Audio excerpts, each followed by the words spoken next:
अन्धस्य ज्ञानाञ्जनशलाकया चक्षुरुन्मिलितं येन तस्मै श्रीगुरवे नमः।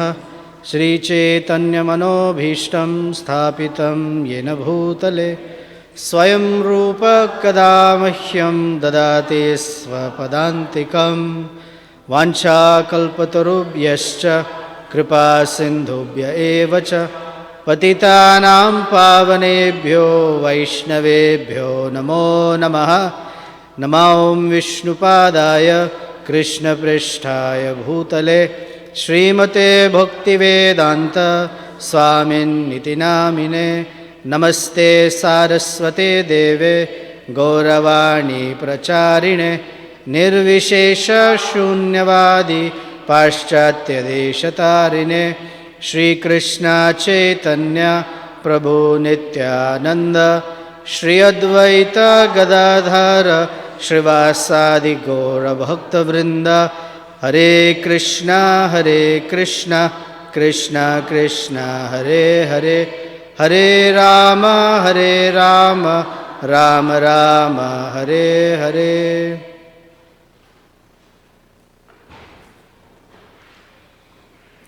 Sometime in the early 70s, when the devotees were working very hard, what used to happen is Prabhupada would give morning Bhagavatam class, and once he was making a point that this movement is going on, he was saying, by my intelligence. And when he looked around the room, everyone was dozing off. And he said, I am very convinced it is because of my intelligence and hard work. The reason I bring it up because before I started, I was told, Nityananda Pran, Prabhu, you have the perfect slot. It's the post-lunch slot. We will come because we are feeling sleepy. And I promised them I'll make it easy for them. I didn't realize so many of you are sleepy.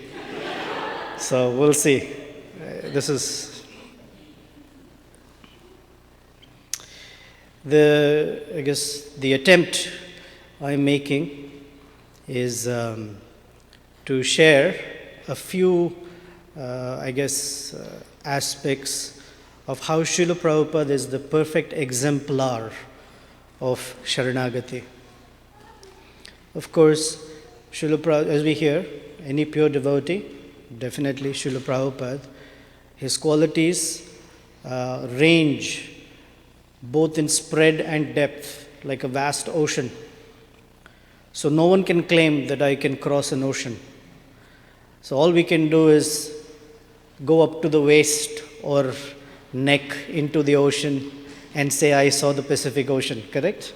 So today will be just sampling in that sense, but just a very, very limited but hopefully inspiring, not because I'm speaking inspiring because it's about Prabhupada, to have an appreciation for who is our leader. His Divine Grace, A.C. Bhaktivedanta Swami Srila Prabhupada. Because we're hearing these wonderful things about Sharanagati, these beautiful prayers. Maharaj was such a beautiful class this morning. Last night's Bhagavad Gita class was fantastic as well. And so we'll see all of that philosophy in the light of the life of our founder Acharya. Because philosophy comes to life.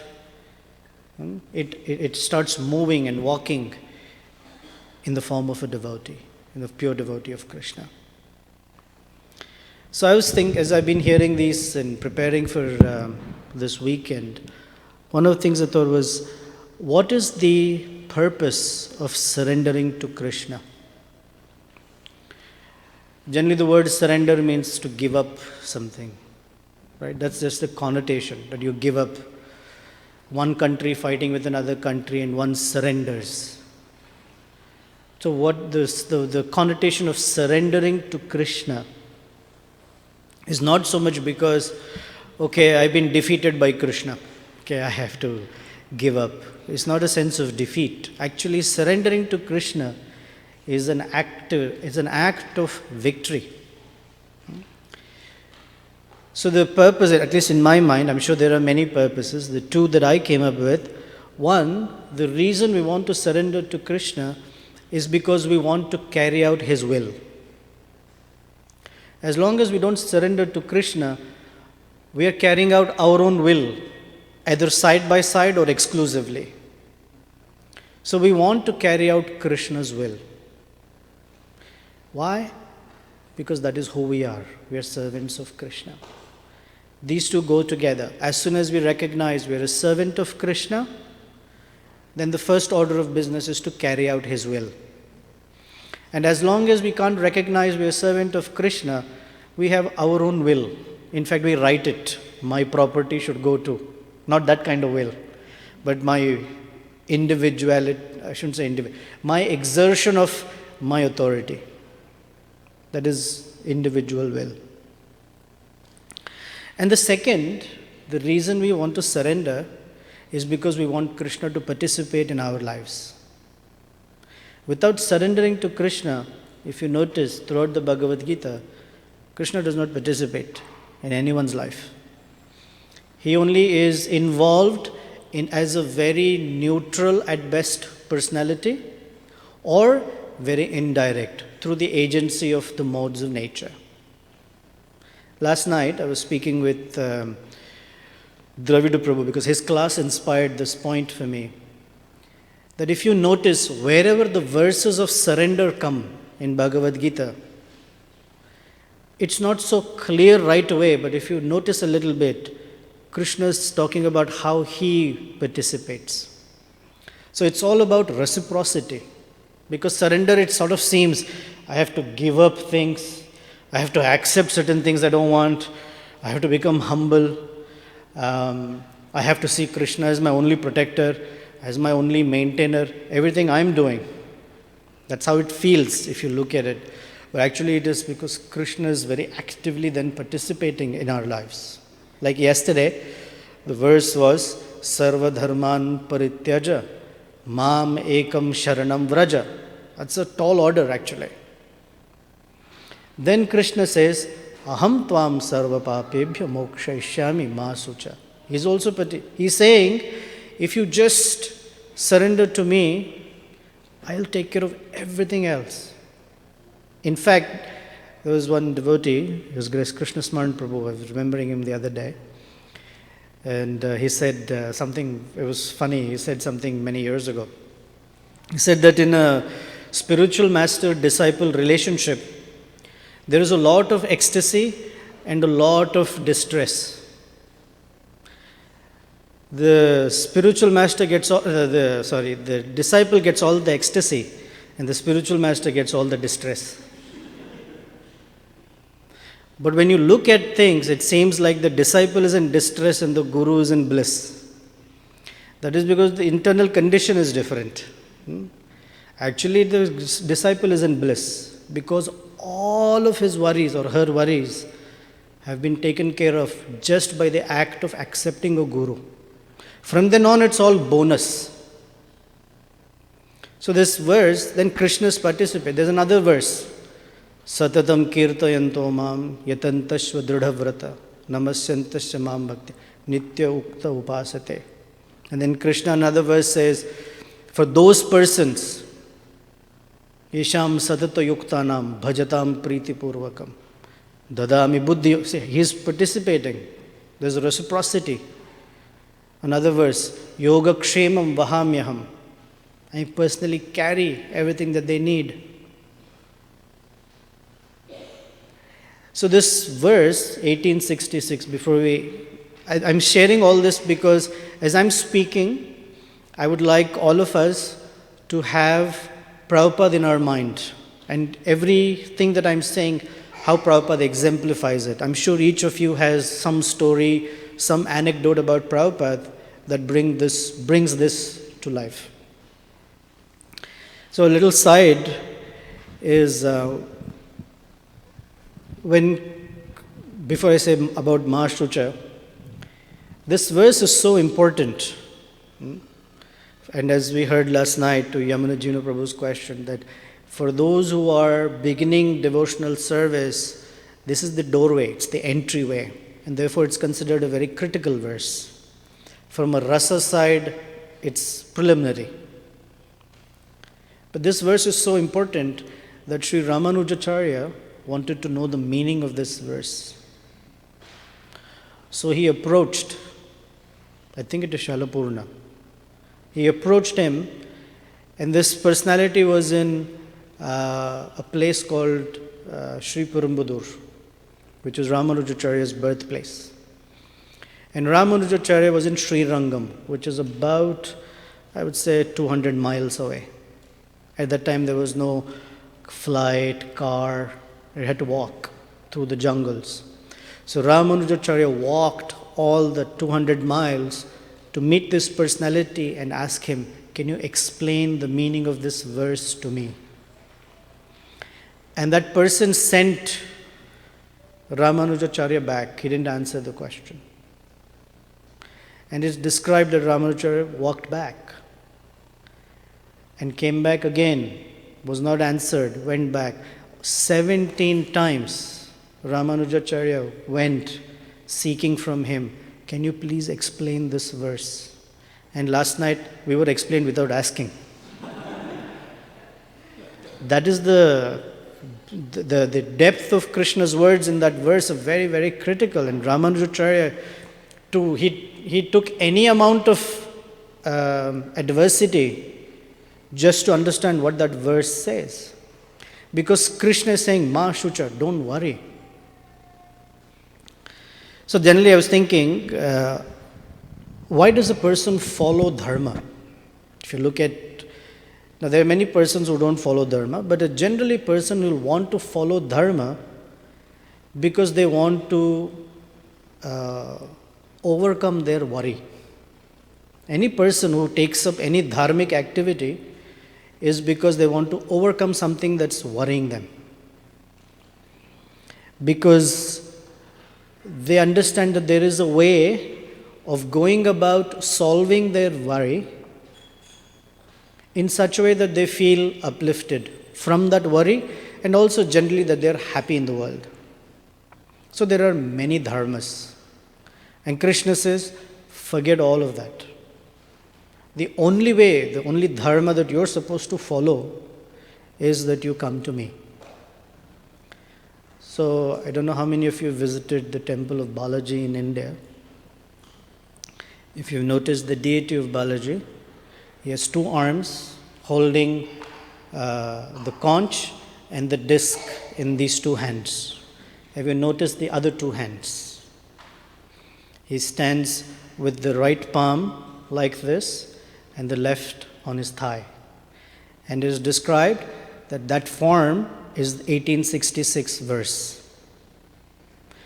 Because when he's showing with his right hand, he's pointing to his feet, Mam Ekam Sharanam Vraja. And with his left palm, with his confident stance, he's saying, I will take care of all your difficulties or all your sinful reactions, Ma Shucha. So that's it says that deity signifies this verse. That there's nothing to fear, one who comes to Krishna's lotus feet. So then our Srila Prabhupada naturally is the exemplar for all aspects of surrender. So before we jump into the 6 angas of Sharanagati and sharing about Srila Prabhupada, I want to read you 2 quotes from His Holiness Sachinandan Maharaj. First, it takes courage to surrender to Krishna. It takes a spiritual hero. If one is weak, one will place one's hopes in other shelters. So as I said, surrendering to Krishna is an act of victory. One is a hero when one surrenders to Krishna. Here's a second quote, and if you don't mind, please pay close attention. It's very interesting. There is a simple solution to one's difficulties. That is turning to the Lord and saying, My Lord, I cannot solve this alone. It is beyond my capabilities, intelligence, plans, ideas, and so on. I sincerely request you to accept me as your surrendered soul and protect me and maintain me. Protect me, and Maharaj is explaining, protect me means, generally we think protect me means protect my body, my pride, protect whatever things that we hold close to. Protect me means keep me in a situation where I can function and the problems of material existence don't upset my life that much. And maintain me means maintain me on the spiritual platform. If you do this simple step, a very interesting thing happens. The problem which looked so big, which looked like now my life is finished, will start to shrink until it is the size of the hoof print of a calf which you can easily step over. That was what we heard, right? Yesterday and this morning. So Sharanagati has 6 angas or limbs. So the first is accepting all things favorable. Second is rejecting all things unfavorable. Third is seeing Krishna as one's only protector. Fourth, seeing Krishna as one's only maintainer. Fifth is abject humility or dainya. And sixth is offering one's body, mind and words to Krishna. Just by describing these 6, I don't know if you are, I hope you are, we can only think of Prabhupada, no? It's so easy in one sense to look to him as that example. So as far as accepting things favorable for Krishna's service. Now generally, when we talk of accepting or rejecting, it is quite possible that we think in terms of things, accepting certain things and rejecting certain things. But if we notice a little bit more scrutinizingly, those things that spiritualists would reject, devotees can accept. And those things that so-called spiritualists accept, devotees reject. So it's not about accepting or rejecting things. It is about accepting in a mood of service and rejecting the spirit of enjoyment or spirit of exploitation. The world around us moves with the spirit of enjoyment, what we call gratification. So people operate with accepting according to what is gratifying and rejecting that which doesn't seem gratifying. A devotee is not concerned by such. A devotee accepts things or circumstances not necessarily which are gratifying, but which are necessary at the moment to serve Krishna.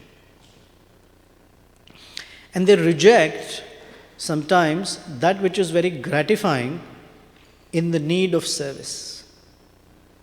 So if we can see it from that perspective, what we'll talk about Prabhupada will make sense. So first of all, Prabhupada accepted or sought out the shelter of Srila Bhakti Siddhanta Saraswati. As our founder Acharya, he has shown us by example that in order to become a devotee of Krishna, the very first step is to seek out a guru. Like even this afternoon, Dravida Prabhu was showing the 9 processes of devotional service, but he said that these 9 will only come to life when Rupa Goswami's very first instruction is that one should accept a spiritual master. When that happens, everything else has traction. It doesn't mean that without that you cannot chant or anything. You should, we all should. But the traction to our devotional vehicle comes from that very first step of accepting a spiritual master.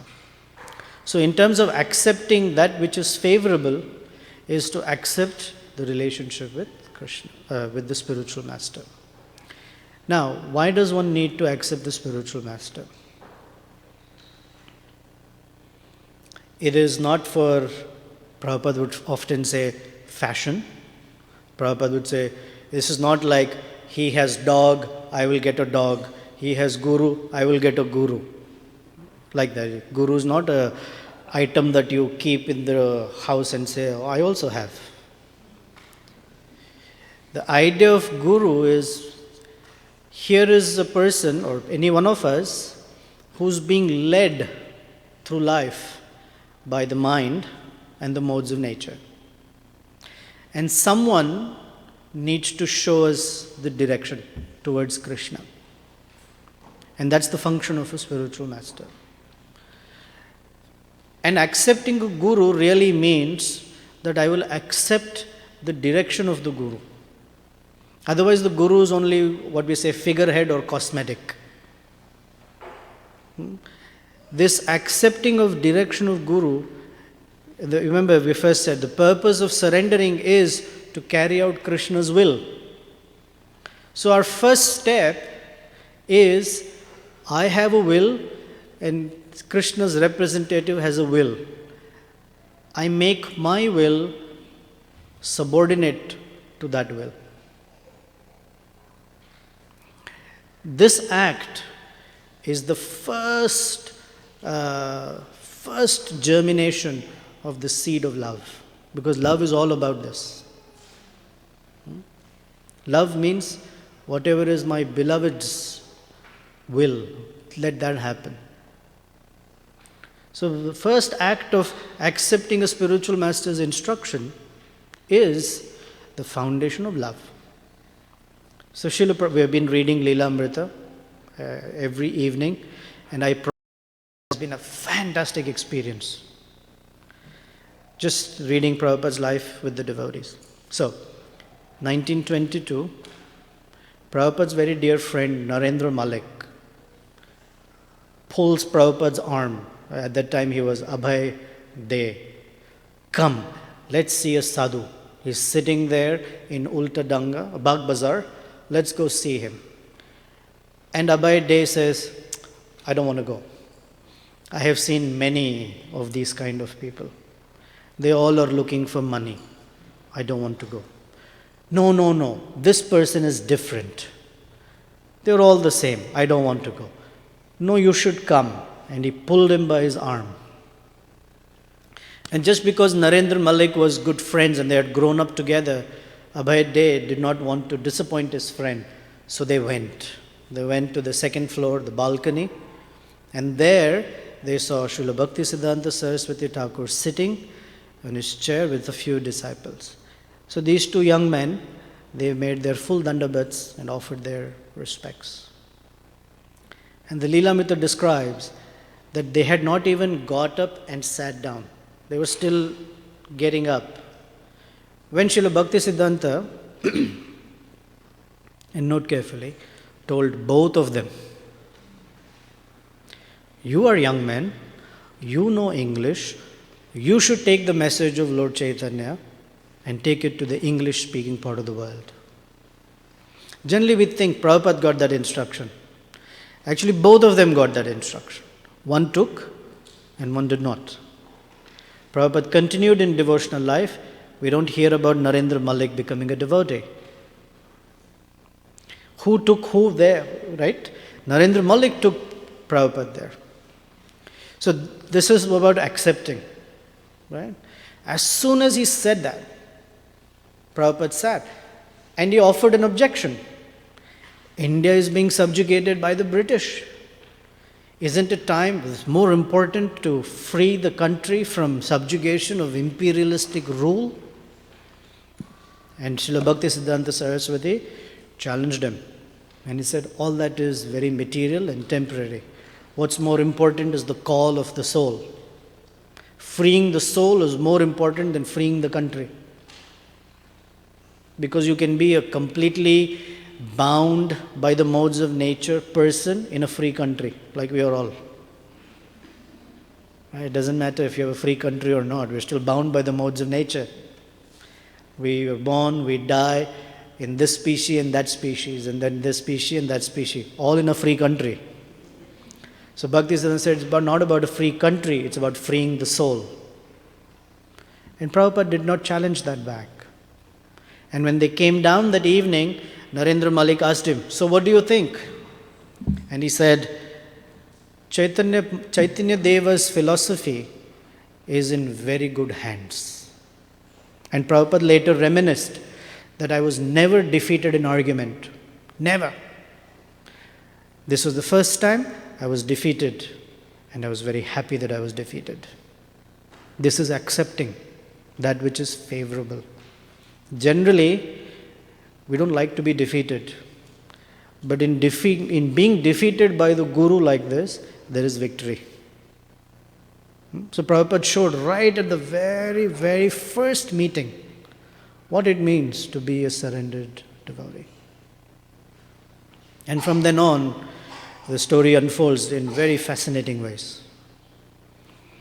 Another thing Prabhupada accepted, that generally people would not accept, is to cross the oceans and come to the Western world.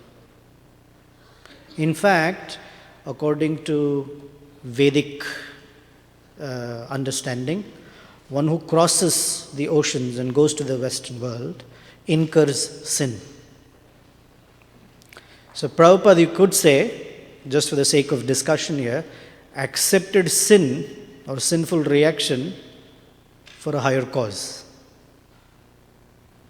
So notice, it's not about accepting or rejecting things, it is about accepting the service attitude and rejecting the enjoyment attitude. Prabhupada picked up modern technology. Prabhupada had something equivalent to a smartphone. It was called dictaphone. What we have is called a dictaphone. Prabhupada had dictaphone. He would dictate into this machine every night his transcendental voice called the Bhaktivedanta Purports. Now, generally modern technology, most spiritualists will stay away from it.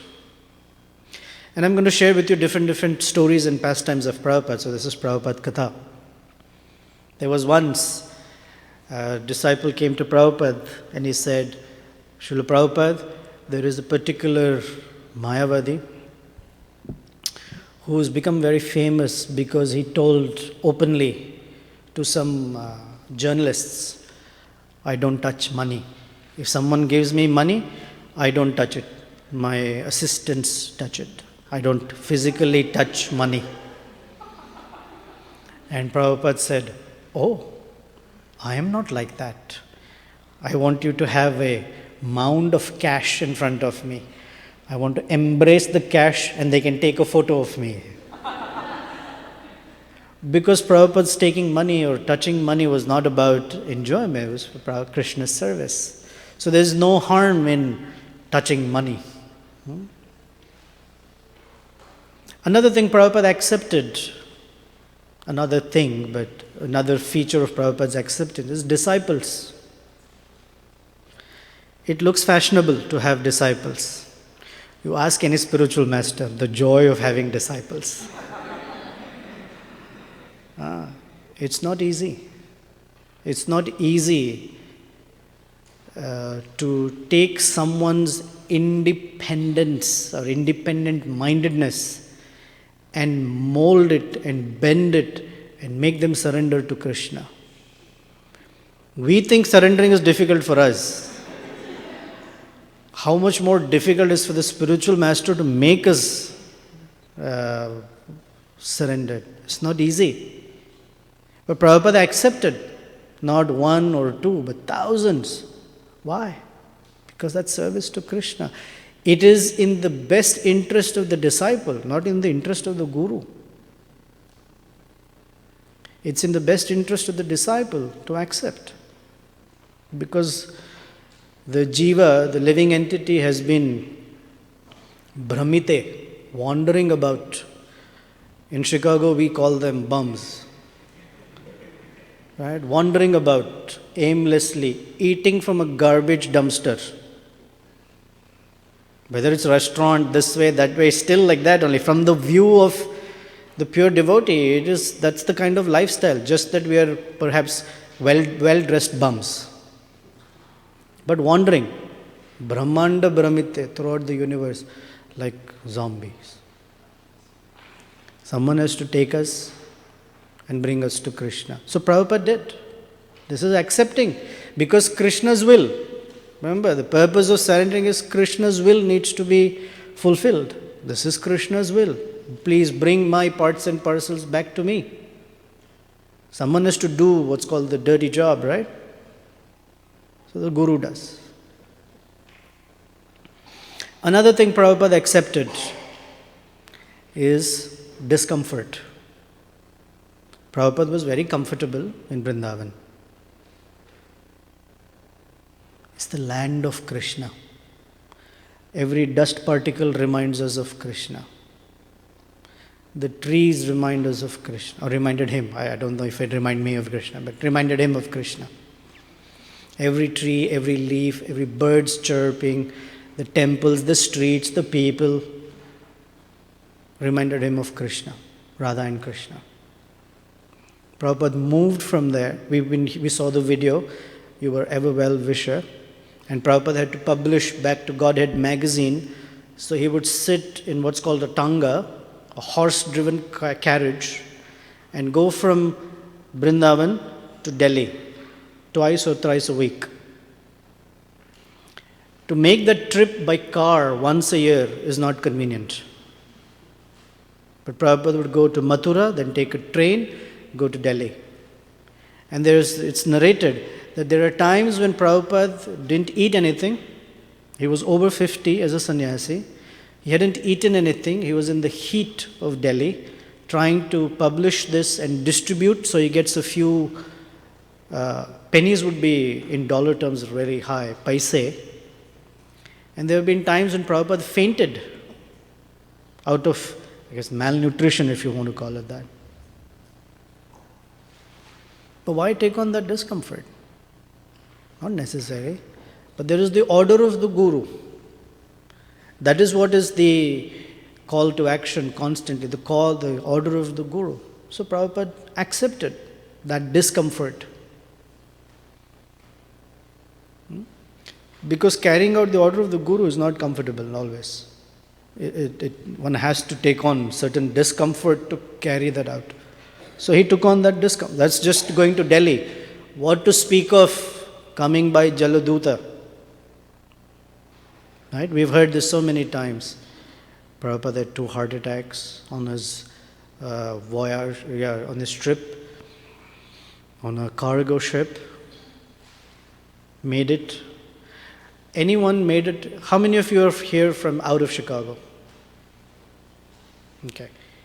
Most likely before you got here, because you know Chicago, you had asked, where will I stay? Correct? You had made some arrangements. Each one of us makes arrangements. I'm going to travel to Houston in a couple of weeks. I already know where I'm going to stay. I made that arrangement. Prabhupada came to a whole different continent without any idea of where he's going to stay. He had one address in a very famous place called Butler, Pennsylvania. We live in America, we don't know where, most people don't know where Pennsylvania is. Forget about Butler, Pennsylvania. Prabhupada traveled. No address, no confirmation of where he's going to stay. He didn't get down in Pennsylvania, he got down in Boston. Prabhupada said, when I got off, I didn't know if I should look left, right, or left. I didn't know. It didn't matter to me. That's the discomfort to take. What a risk at that age to go. Because order of Guru. Krishna's will needs to be manifest. That's the purpose. Another thing Prabhupada accepted. Prabhupada saw that everything can be used in Krishna's service. So here's a nice story. There was once some of you may know this. There was once a Mayavadi who came to meet with Prabhupada. And they had some discussion and some dialogue. And naturally Prabhupada was strong against Mayavad. Anyway, the discussion ended and that Mayavadi left a bunch of brochures for Prabhupada. And Prabhupada said, okay, keep them, and he left. So the disciples who were sitting around were a little confused. What is this? Prabhupada's keeping Mayavad literature on his desk. He in fact even told his disciples, keep this carefully. What is this? Prabhupada speaks so heavily against Mayavad. He's telling me to keep this carefully. So the next day, Prabhupada was sitting on his Vyasasana. They had evening kirtan, and the practice was that the devotees would bring a big plate of cut fruit. Prabhupada would take one piece of fruit and then he would distribute to everyone. Suddenly Prabhupada said, bring that Mayavadi brochure. And I was like, wow, what is that? So they brought the brochure. Prabhupada said, give one to everybody, one each. So the servant was very confused. Wow, not only did he now ask me to throw it away, now he wants me to distribute this to everyone. So everyone got the Mayavad brochure. I can't say this, but anyway. And Prabhupada said, good, hold it and one by one come and use it as a plate for the fruit. And the dude is like, wow, Prabhupada's using that also in Krishna's service. This is how Prabhupada's brain worked. In terms of rejecting, so they go together. Prabhupada rejected. What is the first thing that Prabhupada rejected in Prabhupada's life? Any idea? Wife? No. I intentionally did not include that example here. The first thing Prabhupada rejected, Gandhi, his idea, his Gandhian ideology. Because he understood that that ideology would be a stumbling block on the path of bhakti. Because the spiritual master's instruction was conflicting with the previous ideology. So generally the tendency is to give up the guru's instruction because it's obstructing with my ideology. But Prabhupada taught us by example that one's own ideology must be given up to allow for the Guru's instruction to flow through one's life. Because ultimately he wants to bring us to Krishna. Prabhupada always rejected another thing, false praise. Although it's very enjoyable, false praise or any praise is enjoyable. But Prabhupada rejected praise, unnecessary praise. Whenever Prabhupada was told, Srila Prabhupada, you are such a pure devotee of Krishna. Prabhupada never necessarily accepted that. Once Prabhupada was speaking about Brahman being first class, Kshatriya being second class, Vaishyas or the tradesmen being third class, and the laborers being fourth class. And he said that there are the dog eaters, they are fifth class. Someone asked Srila Prabhupada, what class are you? Because pure devotee is higher than Brahman, right? But Prabhupada had said, Brahman is first class. Srila Prabhupada, what class are you? Prabhupada said, I am 10th class. I am the servant of all the devotees. Another thing Prabhupada rejected, if you will, was sense gratification. Although he was given the highest seat of honor, although he was given silver plate and cups to eat from, very fancy cars to drive on. But Prabhupada never accepted them in the spirit of sense gratification. Jai Shri Shri Kishore Kishori, Shri Shri Jagannath Baldev Subhadramani, Gaur Nitai ki Jai. He rejected sense gratification. So here's a story of rejecting. This goes a little with humility as well. This is a pastime narrated by one of Prabhupada's disciples called Kaushalya Devi. So Kaushalya Devi was young. She was 16 years old when she joined Prabhupada's, army of devotees. And by the time she was 18, she was traveling with Mother Yamuna in India. And Prabhupada gave her many, many wonderful services. So in India, Prabhupada had come from Delhi, from Vrindavan, down to a place called Surat. And if you watch the videos of Prabhupada in Surat, you'll notice something. And Kaushalya Devi narrates it, that the entire city of Surat came out on the streets to meet Prabhupada. And it was a time where because Prabhupada's disciples were singing and dancing on the streets, the main arterial roads of the city were shut down. And they would allow for them to create stages just for the devotees to sing and dance and chant and, enlighten everyone. And the residents of Surat, what they would do is, the devotees would publish in the newspaper that tomorrow the Harinam party would come down such and such road. So the residents would bring their colorful saris and tie as canopies above the street so the devotees are protected from the heat. And as the devotees would come in the streets, the residents would come and put garlands round the necks of the devotees till they could not see anything. And where was Prabhupada staying? In the house of one very, very, very rich man by the name Zariwala.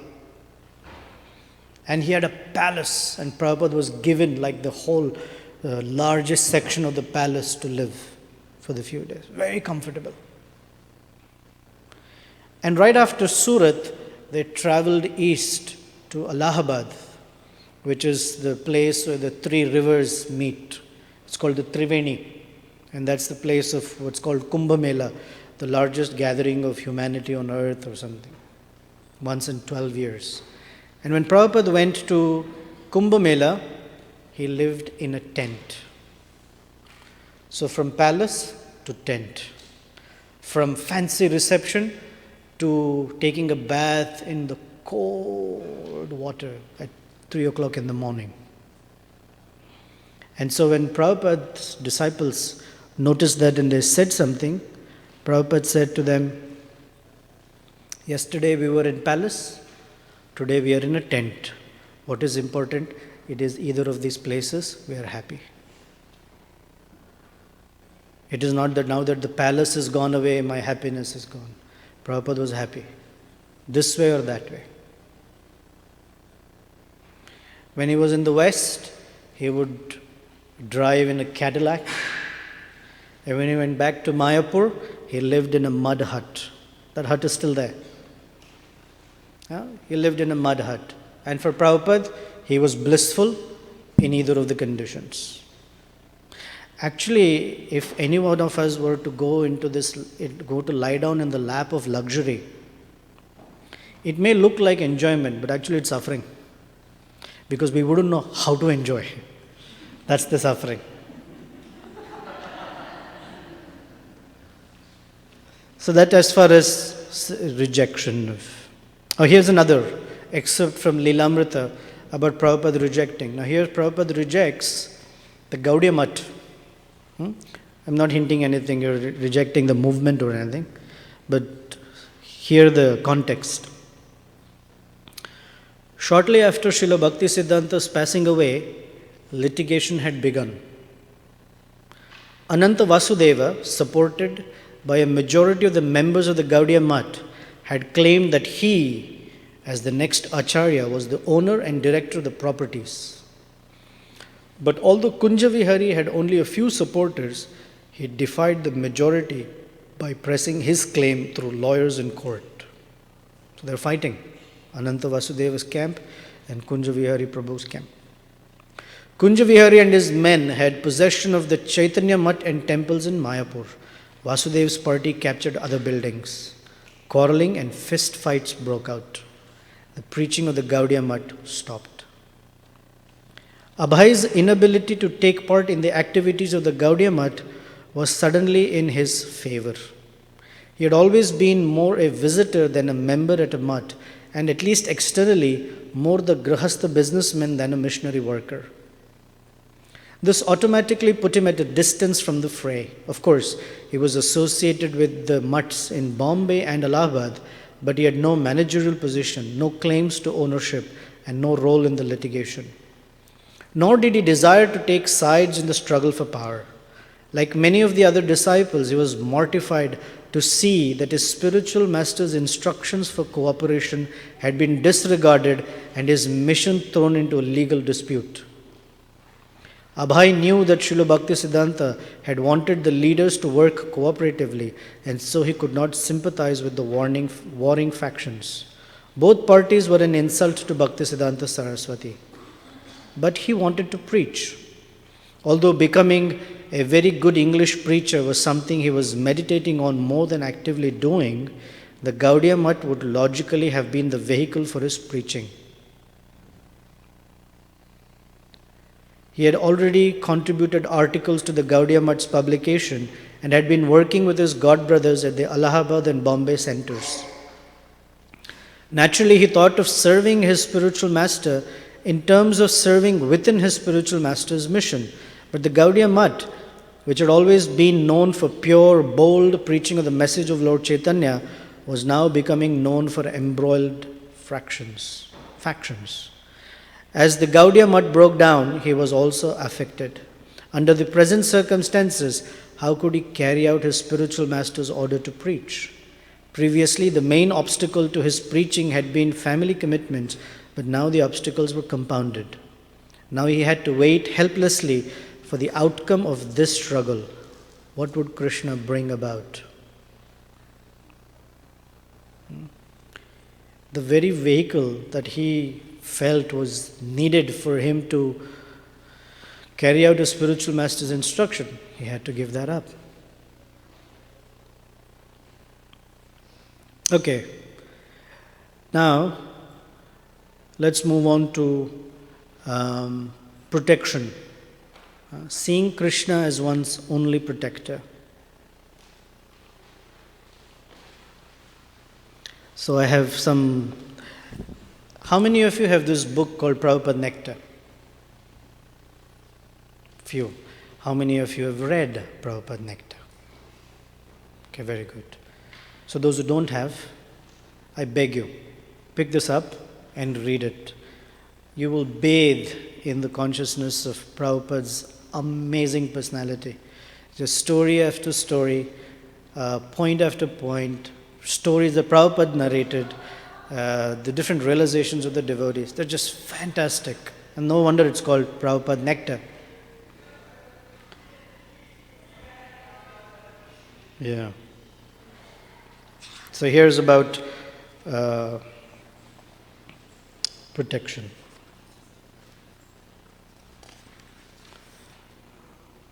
Okay. So this is a time when in America there was this heavy anti-cult crusade against the Hare Krishna movement. So it's in that context. The anti-cult crusade in America was only beginning its campaign during Srila Prabhupada's very last years. But Prabhupada gave good advice how the devotees could combat it and how they could realize they were protected by Krishna. Rameshwar Swami, was once explaining to Srila Prabhupada about these activities during a visit with Prabhupada in India. We are actually getting much free exposure on the radio and television, said Rameshwar Swami. And each time we come off sounding very intelligent, religious and nice, and the deprogrammers come off sounding like fanatics and bigots. So people are getting a good impression of us because of the publicity on radio and television. Yes, said Srila Prabhupada. Just like Sita was put into the fire and she came out unburned.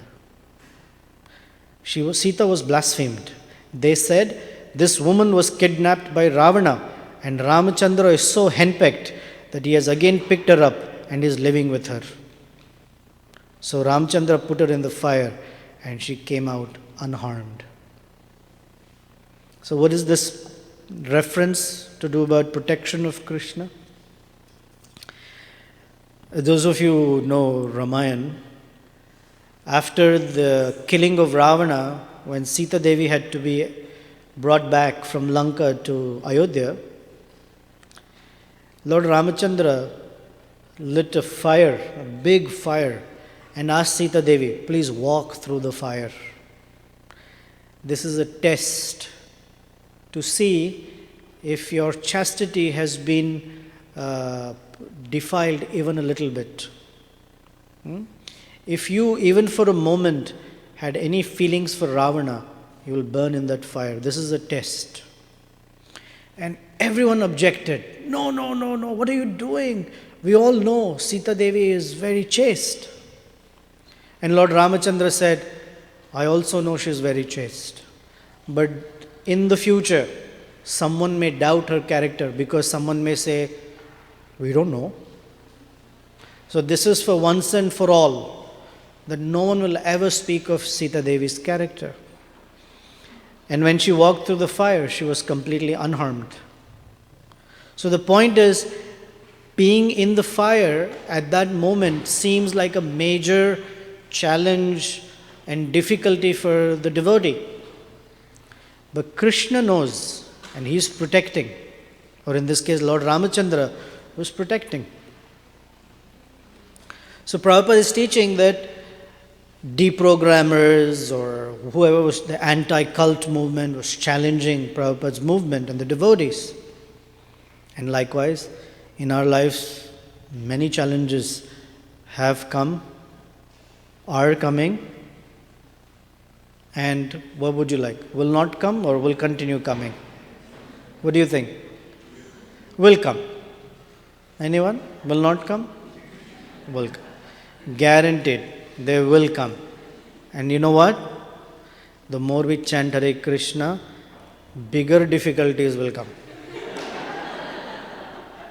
Yeah. Yes, right. That's true, no? That's true in life. We are laughing, but that is true. When we were in second grade, our math was 4 plus 3 equals, and we struggled with that. 4, 5, 6, 7. We come to 10th grade, no one asks 4 plus 3. We get some, preliminary calculus problems. The more you grow, the bigger the problem. You come to engineering, for those of us who wasted 4 years, we had worse problems to solve in math.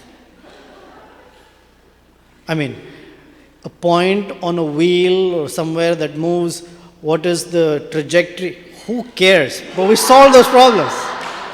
Right? We solved. Laughing. Who cares? But we did. It's not useful for us in life anymore, but we did. And someone's PhD also here. So more difficult. So like that, as we grow in our Krishna consciousness, more challenges. But we have something that we did not have previously. The attraction and relationship with the spiritual master and chanting Hare Krishna. Then any obstacle can be faced. You know why? Anyway, I won't discourage you. In the Bhagavatam, there is a story of Prahlad Maharaj. Why? Someday we'll also face it. That is why. It's preparing us for challenges in life. So more difficulties will come. But this is what is going to carry us through. The Krishna will protect me. Avashya rakshiti iti vishvasa palana. This is a little side point.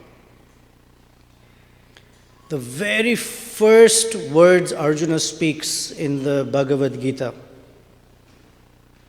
if you know what he says, Senayor ubhayor madhye ratham sthapayame achyuta.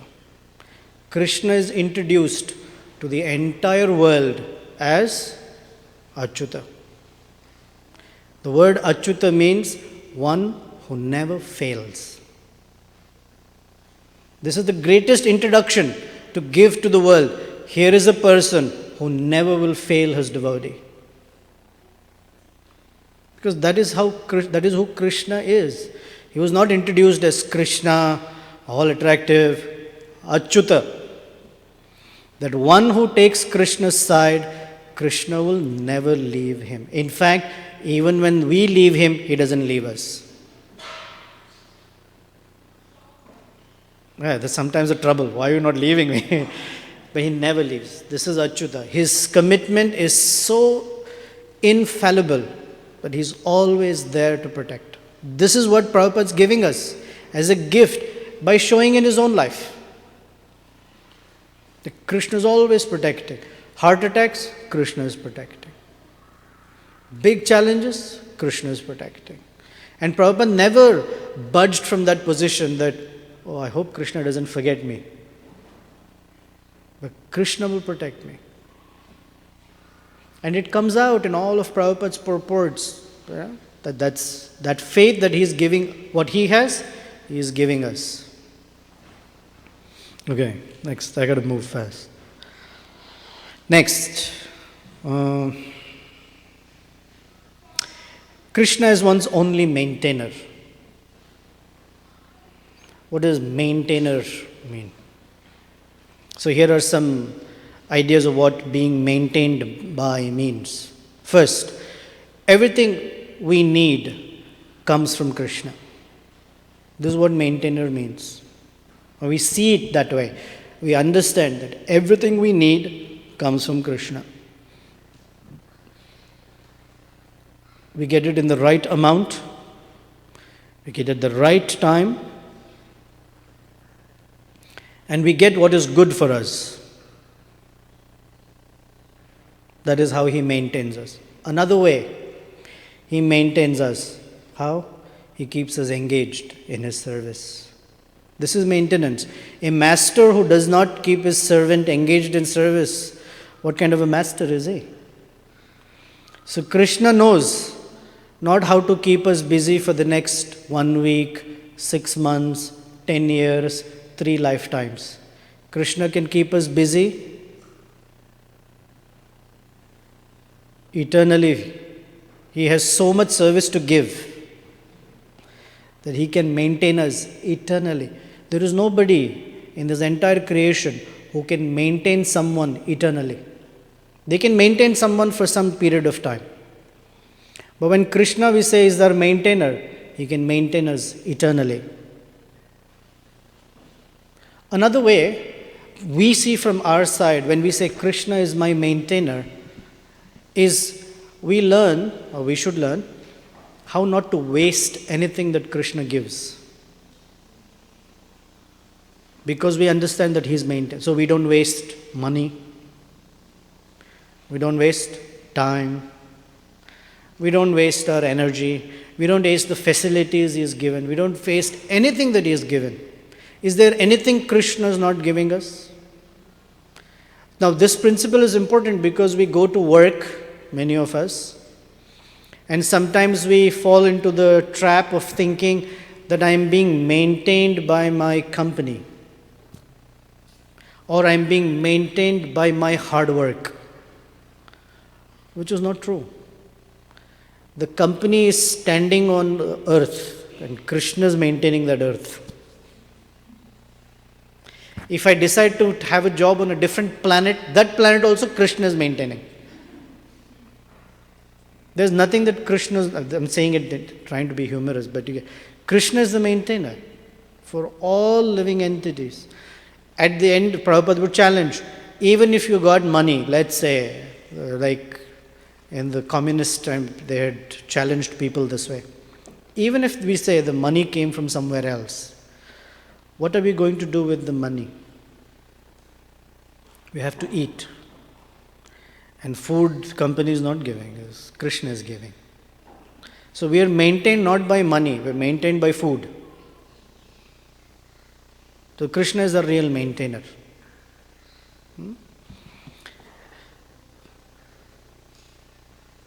Next is humility. So here are some examples of Prabhupada's humility. The Markine Bhagavad Dharma song, where Prabhupada says, and that's been the focus, that song, especially the 50th year of ISKCON. Prabhupada said, I don't know why my name is Bhakti Vedanta, but I don't have bhakti, nor do I know the conclusions of Veda. And please make my speaking suitable to their understanding. And he says, make me dance, make me dance. Of course, I'm paraphrasing the song. There are times when Prabhupada, in his position as the spiritual master, a pure devotee of Krishna, in the beginning, no one knew how to interact with Srila Prabhupada. So when they were in 26 2nd Avenue, they had only one bathroom and 4 or 5 devotees staying together with Srila Prabhupada. And every morning, Prabhupada would stand in line to use the bathroom. There is an instance where Prabhupada standing in line, there was a devotee standing behind Prabhupada, and when Prabhupada's turn came, this devotee cut the line and told him, sorry Swamiji, I need to use this urgently, and cut through. And Prabhupada did not say, I am the spiritual master, sakshat dharitvena samasta shastraya, I have to stand in line to go to the bathroom. What is this? Prabhupada just stood and accepted it. Prabhupada would have a program, he would cook for 30, 40 people alone. Anyone can imagine what it is to be like a 70-year-old person and cook alone for 40 people, and that too big, young American men and, I don't know women, but men definitely, to cook for them.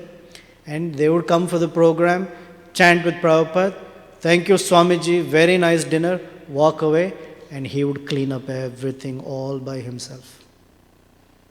Why? This Krishna's will. He's doing this to manifest that will. And when they would say, Swamiji or Srila Prabhupada, you're so amazing, his always response was, all of you have been sent to me by my spiritual master. He saw his disciples as those sent by his spiritual master. So he literally served his disciples. But literally served them.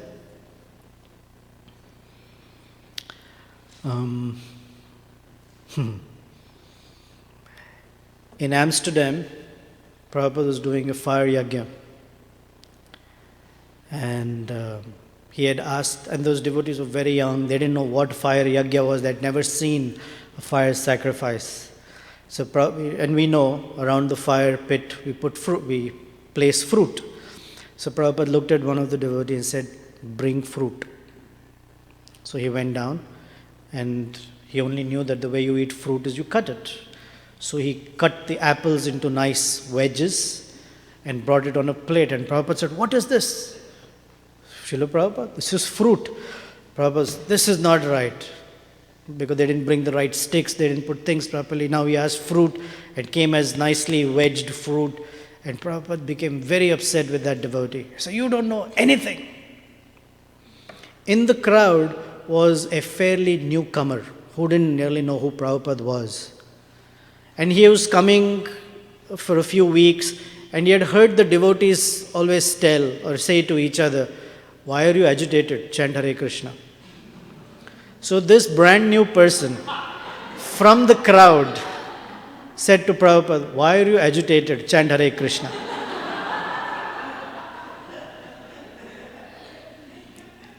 If our wife or husband tells us, why are you agitated, chant Hare Krishna, we know the reaction, right? And this is out in the public. And you know what is Prabhupada's response? He sat back, put his hand in his bead bag and said, Hare Krishna, Hare Krishna.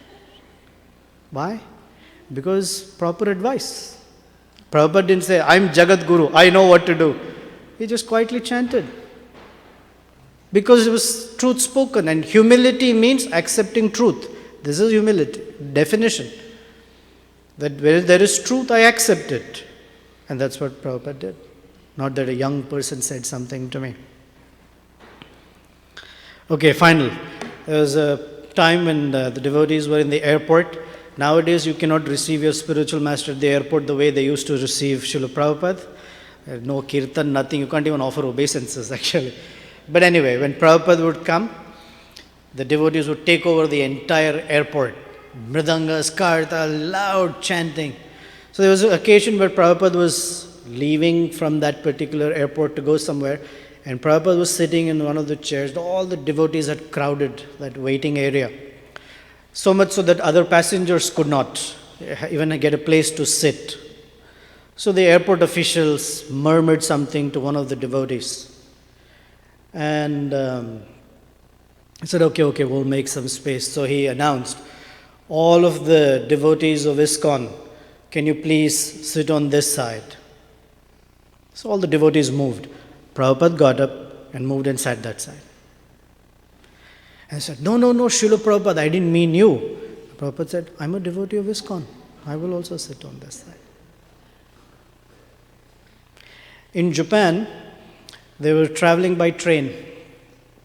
And it was crowded. It was fairly crowded. And the devotees were standing. Prabhupada was sitting. And there was a seat across from Prabhupada. And Prabhupada had his feet on that seat while sitting on this side, relaxing. So I think someone in the train had suggested to everyone, please sit down. And so they were trying to find a place. Now this devotee naturally cannot sit because Prabhupada's feet are there. You won't tell Prabhupada. So the other devotee said to Prabhupada, Srila Prabhupada, could you kindly move your lotus feet? And Prabhupada quipped, I will remove my lotus feet so he can put his lotus backside on the seat. Very humorous but very humble and gentle. I don't have time to say about using mind, body and words in the service of Krishna. Now there is no argument about how Prabhupada used his body in Krishna's service. Among the things that he did from morning till night, we know Prabhupada's day and how he lived. But you know how the morning walks came about? You know the story? Oh, can you please narrate to us the story of how the morning walks came about? Perfect timing, Dravidu Prabhu. Okay, good. And it's time for me to shut up, so there's the mics right there.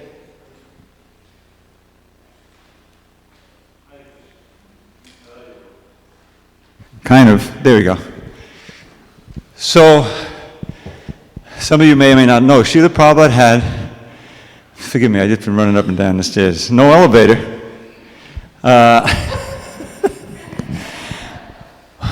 Prabhupada had a stroke in 1967 at the end of May, and it was very serious. And it was Memorial Day, and on Memorial Day it's very hard to get a doctor in New York. Everyone's out of town. So they finally found this old Jewish doctor who was in town. So they invited him over. He didn't know, and he comes into the room, into the storefront, 26 Second Avenue. And there's all of these young men, chanting Hare Krishna. And he said, what's all this about? He was didn't know what kind of scene this was. It was hippie days. He didn't know what it was, So then he goes and he sees Prabhupada, and he examined him cursorily, and he said, the old man prays too much. That was the first thing he said. The old man prays too much. And so Brahmananda, he was in charge, And so after a few minutes, he kind of started shooing him out. But before he left, he looked back and he said, he should get out of the room. He should do some walking, do some exercise. And so then he left. And so the boys were kind of, he didn't think he did anything. But Prabhupada said, yes, that's a very good idea. I should get more exercise. Because until then he was just sitting and writing, sitting, and then going down doing the programs. So from that point on, he started taking his morning walks. He took that. And later on he said, these morning walks and my massages is what's keeping me going. He went 11 years. It was touch and go. And after that, was it after that he went to the hospital or before? I forget. I think he went into the hospital, and there's a whole adventure on that. After. Yeah, and then he went for recuperation first in New Jersey, then in near San Francisco, and it didn't work, and he went back to India. And many of the devotees thought they wouldn't see him again. There were just two centers, New York and San Francisco. That was it. And if Prabhupada hadn't come back, that would have been it. But he came back 4 months later in December, and then he started everything, and everything we know happened after that. Thank you very much. Srila Prabhupada ki jai.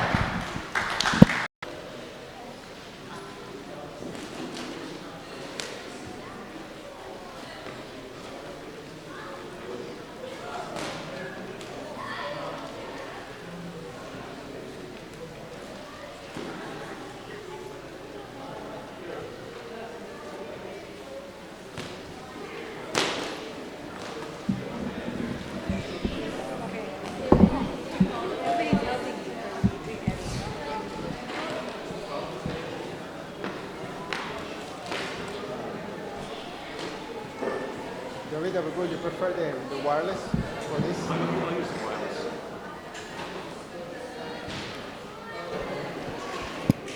Well, I'm going to need your help at one point with the company. Is there a harmonic?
Om Ajnana-timirandasya Gyananjana-shalakaya Chakshurun militam yena Tasmai Shri Gurave Namaha.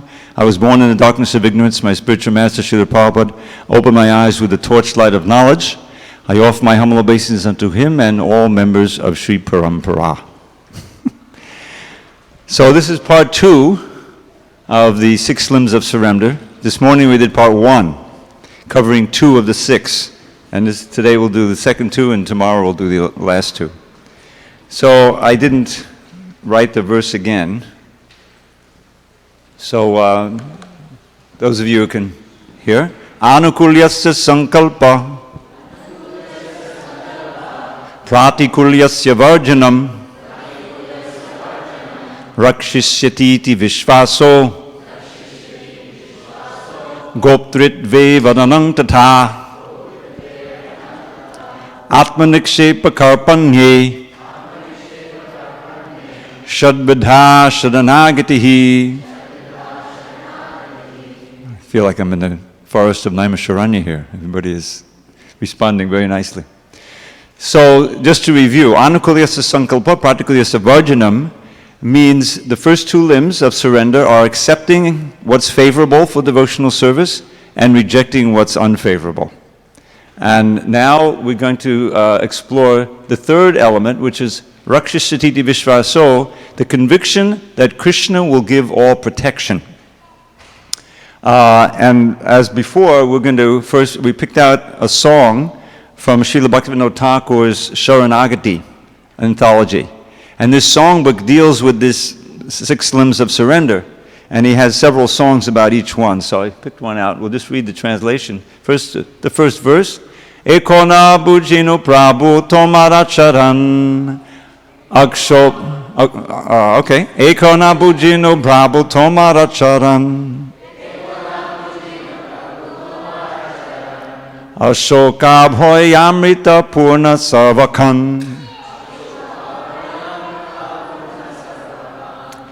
So he prays, now I have understood, O Lord, that your feet are eternally full of sweet nectar that dispels all sorrow and fear. Surrendering myself and all I possess unto those lotus feet, I have laid myself down submissively under their shelter. Your lotus feet, O Lord, will certainly shelter me. There are no other protectors in this world of birth and death. At last I know myself to be your eternal servant. Now the burden of my protection is exclusively yours. In my life of independence from you, I have experienced nothing but misery. But now, upon accepting those feet of yours, all my miseries have been cast far away. Desiring a place at your lotus feet, the goddess of fortune performed difficult austerities. Only after receiving your feet did Lord Shiva become auspicious. Upon obtaining your feet, Lord Brahma had his desires fulfilled. Your lotus feet are always held by the great sage Narada Muni within his heart. I now hold on my head those very same lotus feet, which drive away all fear, while I dance in great ecstasy, singing their glories.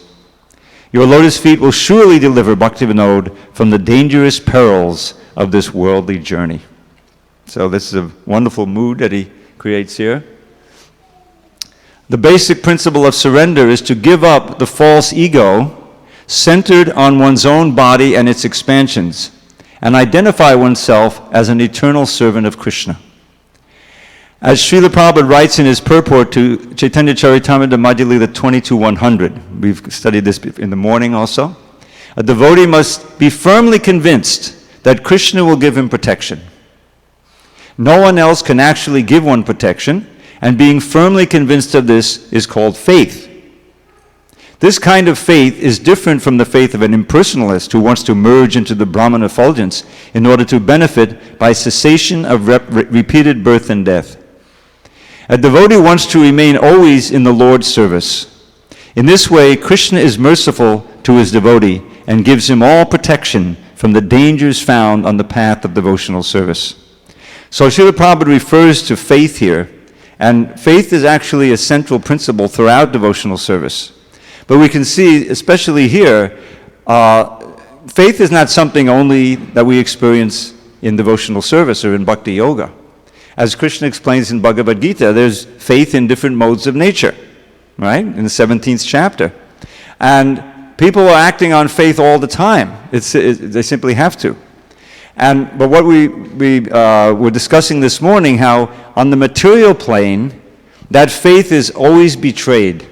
You end up being disappointed. At the beginning of the second canto, Shukadeva Goswami is speaking to Maharaj Pariksit, and he says, Deha patte kalatradi shatma sainyeshva sattvapi tesham bhamato nidadam pashyanapi napashyati. And there Prabhupada translates this very famous phrase, the fallible soldiers, asatsu, the body, the family, wife or the husband, etc., the money, all of these different things that we take shelter of to protect us from the dangers of this material world. Call it Atma Sainyeshu. They call Atma Sainyeshu, mean soldiers, the army that we feel will protect us. I spoke this morning about insurance. Insurance is based on fear. Multi-billion, I'm sure it's over $1 trillion industry of insurance, right? And you notice when the insurance companies, they try to get you to buy, they always try to scare you, right? What will happen if I die? What will happen to my child? And they show the guy playing with his child, an older guy, maybe in his 50s, and he's got this. And he said, yes, that could be me. If I die, my children will be on the street. Oh my God, here's the money, insurance, Now I feel good. My anxiety is gone, right? So this is material life. The body is a big thing, right? Keep it fit, eat health food, very nice, and forget about, the passage of time, old age, or dangers, the terrorists. And the terrorism simply means the attempt to instill fear in you for some reason, to control you or to get some political thing or something like that. But it's a universal principle. So, Rakshishati Vishvaso, to have the full confidence that Krishna will protect in all circumstances is a tremendous boon to have. And I don't know when I told this, I told it yesterday, but I don't think it was in the open meeting. There's some incredible stories about how devotees of Srila Prabhupada in this movement showed this fearlessness. You probably haven't heard this story. Do you ever hear of Manidhar? Manidhar is this book distributor in Europe. He's been distributing books since the 70s, one of our godbrothers, I think he's from Czechoslovakia. So this is one of the many Sankirtan stories circulating. So he's distributing, I think it was in some German city somewhere. Maybe it was during a marathon, I forget. All day in the city, and then it's getting to evening, and it's kind of dark, and he's finishing up. And some fella comes out from the shadows with a gun. And says, in German, I guess, give me all your money. So Manidhar is so, what can I say, high. He's so ecstatic. He's so fired up from all of this. It didn't even faze him. And he took his finger, he stuck it in the gun. And he smiled at the guy without a pinch of fear. And he said, what are you going to do now? And the guy was so turned around, that obviously he didn't shoot. I don't know if he sold him a book or not. That would really. But that was his, he was able to go through that without this. And an even more dramatic instance took place. This is really famous. You may have heard this one. Back in, you would know, when was the war between India and Pakistan? Was it 72, 71? 71 or something, right? Around there, okay. So at that time, I think Brahmananda, who's one of the very famous early devotees, he, I think, had been preaching in Africa for some time, probably Kenya. But he was on his way to see Prabhupada, maybe in Bombay or Delhi, I forget. So the war is going on. So his flight from Nairobi to Delhi stops in Karachi or something. It stops in Pakistan, right? So he wasn't alone. He was with several other devotees, sannyas, And they get off and they're on a bus going from maybe to between airports. And suddenly the bus is stopped by a bunch of armed soldiers, And what they were doing was taking, this had been going on. They didn't know about it. They were taking Hindus off the buses and shooting them. That was happening. It was like horrible. So they saw them, they had the robes on, and they were chanting. So they took them and they put them on the side of the road, and they're pointing their machine guns at him. So Brahmananda takes stock of the situation. He says, well, boys, this is it. And he put, get your bead bags, and he's standing there chanting Hare Krishna, Krishna Krishna, Hare Hare, Hare Rama. And it was so unusual, or it disarmed, I don't mean literally, but they didn't shoot. They recognized that this is something special, And so they let him go, they put him on the bus. Now when Prabhupada understood that they had stopped in Pakistan, and so when they came into his presence, Brahmananda, this famous thing, Prabhupada just grabbed him, and held on, gave him a huge hug for like a minute, And of course, there were ecstatic tears coming from Brahmananda. But that was another instance of this fearlessness that can actually take place by surrender and being Krishna conscious. So that's what this is all about, Rakshasatiti Vishvaso. And one thing I recall, just think of Krishna's pastimes in Vrindavan. Now we like to think, he's going out and playing, with the cows and everything, and that's certainly true. It's all nectar. But don't forget, practically every day, there's some demon comes, right? There's some threat. And the coward boys, they know he's a wonderful boy, he's some special, they don't know he's God. And so they're really thinking there's danger there, right? And sometimes the danger is to them. Mostly the danger is to Krishna. But what about the forest fire? Remember the forest fire? After the Kaliya pastime, they stayed on the beach there, right? That was a whole traumatic instance. But then the forest fire came up. And they all called to Krishna, you're the only protector, please protect your devotees. And he swallows the forest fire. So even in Vrindavan Leela, this took place. What to speak when he left, so many battles. And his dear devotees are often put into great danger. Just think of the Pandavas, right? How they went through so much before the battle. The house of lack and the gambling arena, all of these different things. But as Queen Kunti prays, and we'll get to her prayer, special prayer also, she says, you never broke your promise. You made your promise you would protect us, and in spite of all of these horrible things that happened, you kept your word. And now, the battle was won and so forth. So these are examples, both in modern examples, what to speak of what Prabhupada went to, the risks he took coming to America and preaching all the time. So this is a very important principle of surrender, to have confidence in Krishna's protection. Okay. So now I wanted to do something a little different, and that is sing a song. This is the famous Bhaja Hure Manashinanda Nandana song, but you see there's no more Bengali after the title. It's all in English. So I put it in English. You can play the tune? But you know the tune, right? Bhaja Hure Manashinanda. So just if you could start on D. D is my favorite note. And all we need is a kartal player. Do we have a good kartal player? One of you can play kartal? Who keeps a beat here? Come on. Simple beat.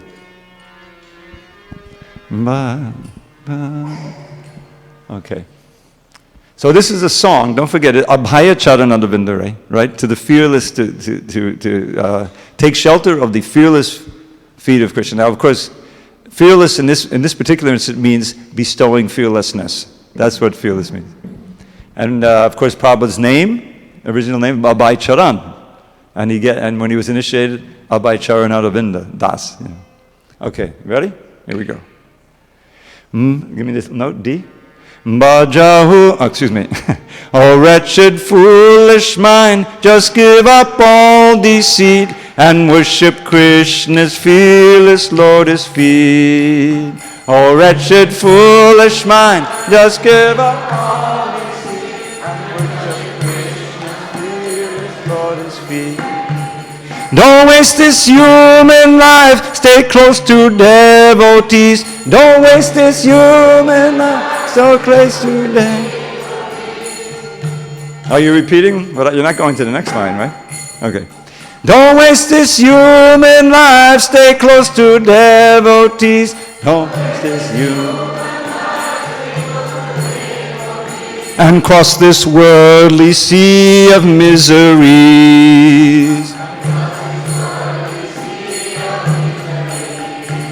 My sleepless nights and days I've simply spent in vain, beset by heat and cold and wind and rain.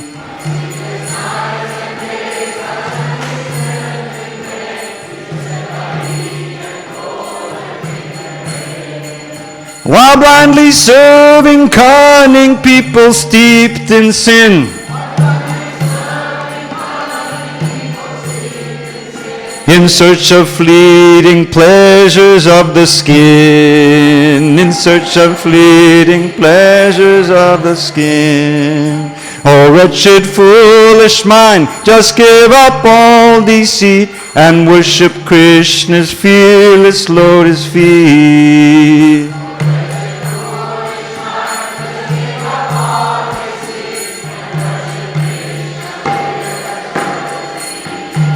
Don't waste this human life, stay close to devotees. Don't waste this human life, stay close to devotees. And cross this worldly sea of misery.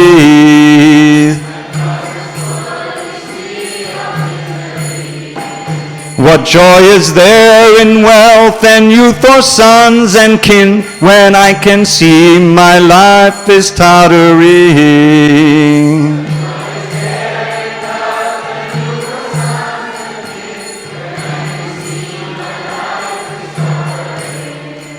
Just like a drop of water on a lotus leaf. All mine just serve the feet of Lord Hari. Oh, wretched, foolish mind, just give up all deceit and worship Krishna's fearless lotus feet. Oh, foolish mind, just give up all deceit.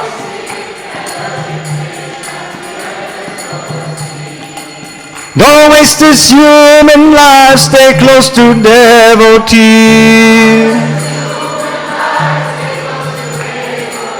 And cross this worldly sea of misery.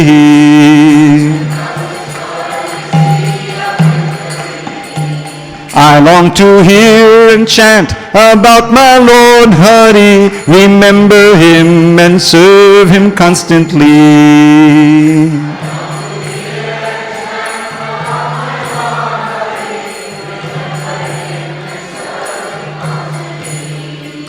And pray to him and worship him and serve his feet. Become his friend and give myself complete. Oh, wretched, foolish mind, just give up all deceit and worship Krishna's fearless lotus feet.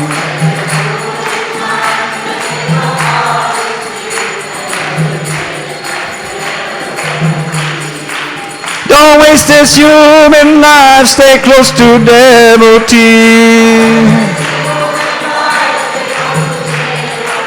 And cross this worldly sea of misery.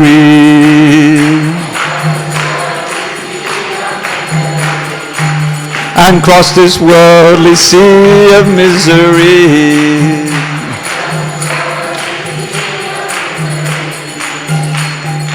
Go Premanande, Hari Hari Bol.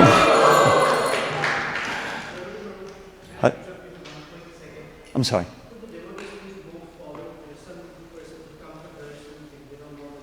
Okay. Yeah, don't be shy. You can come forward here. Yeah. Thank you. So let's go back. This is actually a deep song. Srila Prabhupada loved this song. And you know he famously, there we go, name that. Back this way. So the first idea, and this is not unique, it's often instructions to the mind. The famous Raghunath Das Goswami's Monak Shiksha, you know, really gets on the case of his mind. You should read it. So the idea is Bhajahu Re. This word Re, I looked it up in Sanskrit. It often means chastisement. And so we need to see that we're not the mind, right? And sometimes we have to be very firm with the mind not to do this and to do this, to think this and go that way. This is part of yoga, right? Part of bhakti yoga. So he's instructing his mind, give up all deceit. It means give up all your crooked dealings and your, nonsense, and worship Krishna's fearless lotus feet.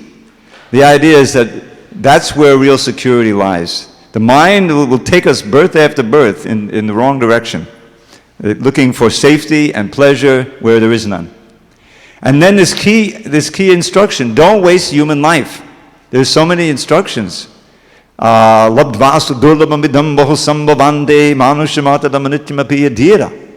is right there in the 11th canto, I think, the Uddhava Gita.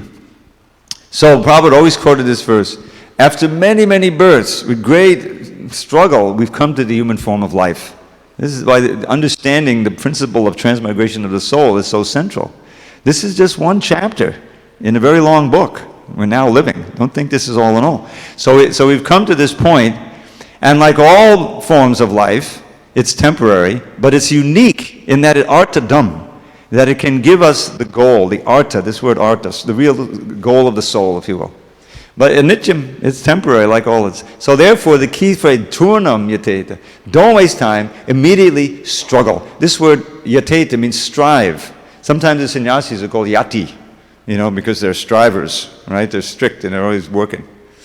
So, turnam yateta nabateta anumrityaya. This word anumrityavat means death is following you.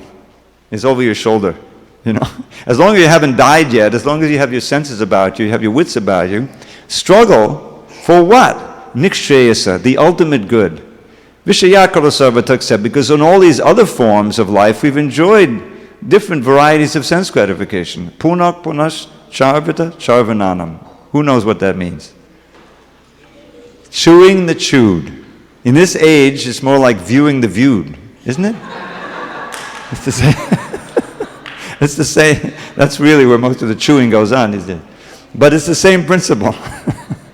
So, Vishayakalasarva, been there, done that. This life at least, dedicate to Nikshayasa. What is it, Nikshaya? Ultimate good means, ultimate happiness, eternal bliss, no birth and death. We hear about these things, we have to have faith that is real and strive for it. So that's what he's saying. Don't waste this human life, stay close to devotees.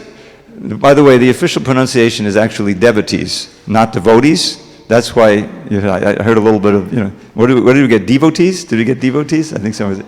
The devotees. So, the importance of sadhu sangha, of staying in the association of devotees. We discussed that this morning, of things to give up and things to accept. To accept the association of devotees, and to give up the association of non-devotees in the Upadeshamrita. Right? So important, essential. So it says, stay close to devotees, and in this way cross this worldly sea of misery. So here you get the Rakshashatiti Vishvaso, that Krishna's lotus feet, and we'll study this verse, this Samashvataye Padapala, are actually a boat that can take us across this dangerous sea. So now he gives a little description of his life as taking the role of a materialist. Sleepless nights I've simply spent in vain. Study it. I don't know how many, so many people, they can't sleep. They have to take a pill because the days are so agitated, they can't sleep. And in the morning, they can't wake up. So they have to take so much anxiety in this world. So he's saying, sleepless nights I've spent in vain, be said in heat and cold and wind and rain. These are some of the threefold miseries that are always threatening. Now, of course, it's unseasonably warm, right? But last year it was unseasonably cold, right? And somewhere there's these huge storms blowing in the south of this country, with this climate change. So this is material world. You never know what to expect. Ebola may come, right? Didn't we have an Ebola scare? The presidential campaign itself is one of the threefold miseries. We should give a special.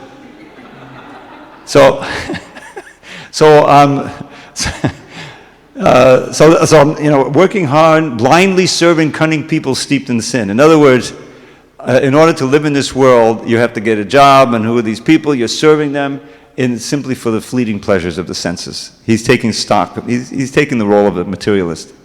So then we have the chorus there. And then he has this famous line, what joy is there? And he's taking this like, even family life, it's very fleeting. And an honest assessment is that our life is tottering like a drop on a lotus, right? The lotus has a little oil on it, so the drop doesn't get off if it falls from the water. But if there's a little breeze, the drop gets off. So that's what our life is like. At any moment, we can be finished. And surely we'll be finished at a few years. So therefore, O mind, don't stay absorbed in these ephemeral illusions. Serve the feet of Krishna. Worship the feet of Krishna and become absorbed. And then, so that's what he wants to give up. Now, what does he want to do? The 9 processes of devotional service. Hearing, chanting, remembering, serving, praying, worshiping, serving his feet, becoming his friend, and full surrender. So this is a wonderful song, meditation. Prabhupada has a beautiful commentary on it in the songbook. So our next study. Now this is, paradoxically, the great devotees, they sometimes realize that being in danger is positive, is a boon, because it increases their dependence on Krishna. And so we have this famous prayer from Queen Kunti. This is a dramatic scene in the 8th chapter, 1st canto. Sometimes pure devotees pray for danger because it increases the intensity of their meditation on Krishna and thus his presence, their sense of his presence. Thus Queen Kunti prays, I'll say, you say, Vibadak santutak shashvat tatra tatra jagadguru Bhavato darshanam yaksyad apunar bhavadarshanam. So Queen Kunti has just recounted some of the difficulties I mentioned earlier.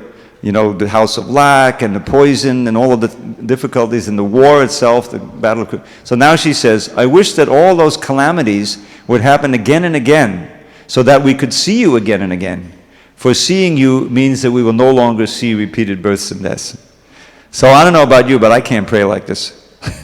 I have trouble, but I'm not at that level where I can pray for difficulties, calamities, But you can see the level of her devotion. Such an exalted devotee that it's counterintuitive. She's realizing that she was protected always by Krishna. She never forgot him, and the level of longing and desperate calling out was there with all those dangers. So now the battle is over. Krishna has been spending some time in Hastinapur, and he's headed back to Dwarka. And the understanding is they're probably not going to see him again. So she's in this final meeting. She utters this amazing prayer that she'll take the difficulties because we'll have your presence, and then ultimately we'll be beyond all misery. I get liberation. So, and then later on, just to stay with Kunti, she prays, let all my attraction for my children, her exalted Pandavas and other family members, be cut off. Imam Chindi, right? And in the purport there, Prabhupada describes, well, these are devotees after all, and why should you not have affection for devotees? But she's taking the role of someone who is somewhat a materialist, I guess, thinking, well, yes, but it's mixed with her maternal affection. But now it's time to focus every bit of her affection and love on Krishna. So she asks Krishna to do it, meaning that she doesn't feel she can do it herself. So Krishna, you please cut it off. And then the next prayer, which to me is like the jewel amongst many jewels of like prayers. If you maybe some of you know this prayer. Tvaime anannivishaya. Tvaime anannivishaya. How's it go? How's it go? Oh yes. Tvaime anannivishaya mati madhupate sakrit. Ratamun vahataradha Gange Vaughamudanvati. O Madhu's Lord, please ever fill my mind with thoughts of Thee, not any other kind. As Ganges torrent flows into the sea, let all my love flow constantly to Thee. This is a prayer that any of us can go to beautiful Kishore, Radha Kishore Kishori, and utter. So this is the essence of devotion, to pray that all of our attention and our affection will be drawn to Krishna. So, then we go to... So now we're going to just contemplate a few very important verses describing this mood of taking shelter of Krishna and escaping from the dangers in this world, because it's a dangerous place. So this very famous verse from the 10th canto, chapter 14, which is the chapter where Brahma has his prayers, but this isn't one of the prayers, this is afterward. Shukadev is speaking to Parikshit. Samashitaye padapallava plavam Mahatpadam punya yasho morare Bhavam buddhi vatsapadam param padam Padam padam yad vipadam natesham. Now tell me, even if you don't know the meaning of the words, the beauty of the language has to be very touching.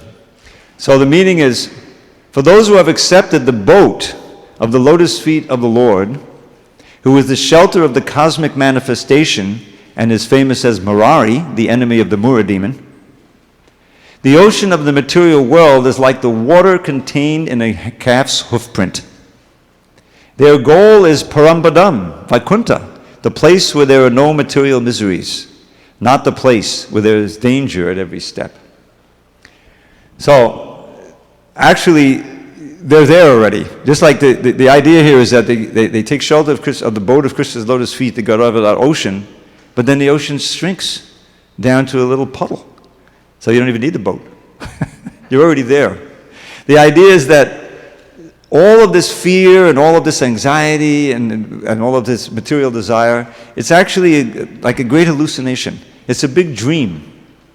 This is the way Krishna repeatedly describes it in his Uddhava Gita. Did you know, I don't know if I shared with this last time, it's been 2 years, maybe not. There's one verse that appears 5 times in the Srimad Bhagavatam. Did you know that? You know it's important, right? So one time, I have to be honest, half of it is there and the other half is a little different, but it's the same idea. So here's the meaning, and it's all about this dream, this world as a dream. Arte vidyamane pi sangsritir nanavartate dhyayato vishayan asya swapne nartagamo yatha. Very important. So arte vidyamane pi sangsritir. So sangsriti is samsara. Every morning we sing samsara dhavanava. It's just like a big burning fire, a forest fire, right? So as soon as you say samsara, it means the pains that come with birth, death, old age, and disease. That's the samsriti. So this verse says, in truth, in actuality, they're not real, these sufferings. You know, they're certainly not permanent, but they're real enough to us when they're happening, right? Just like in a dream, a nightmare. It's real when it's happening to you. So he says, Arte vidyamanapi sangsritir nanivartate. But those sufferings, samsriti does not cease as long as one is dhyayato vishayan. Does this sound familiar? 2nd chapter, Bhagavad Gita. As long as one is meditating and absorbed in the object of the senses. That keeps us in the dream. Just as swapne nartagamo yata, in the middle of a nightmare, the difficulties, the pains don't cease until what happens? You wake up, right? Wake up. So Srila Prabhupada also describes it like that. Now this is 5 times, twice in the Uddhava Gita. Kapila Dev says it. It's there in the 4th canto as well. I forget who speaks it. Very important understanding. So sometimes.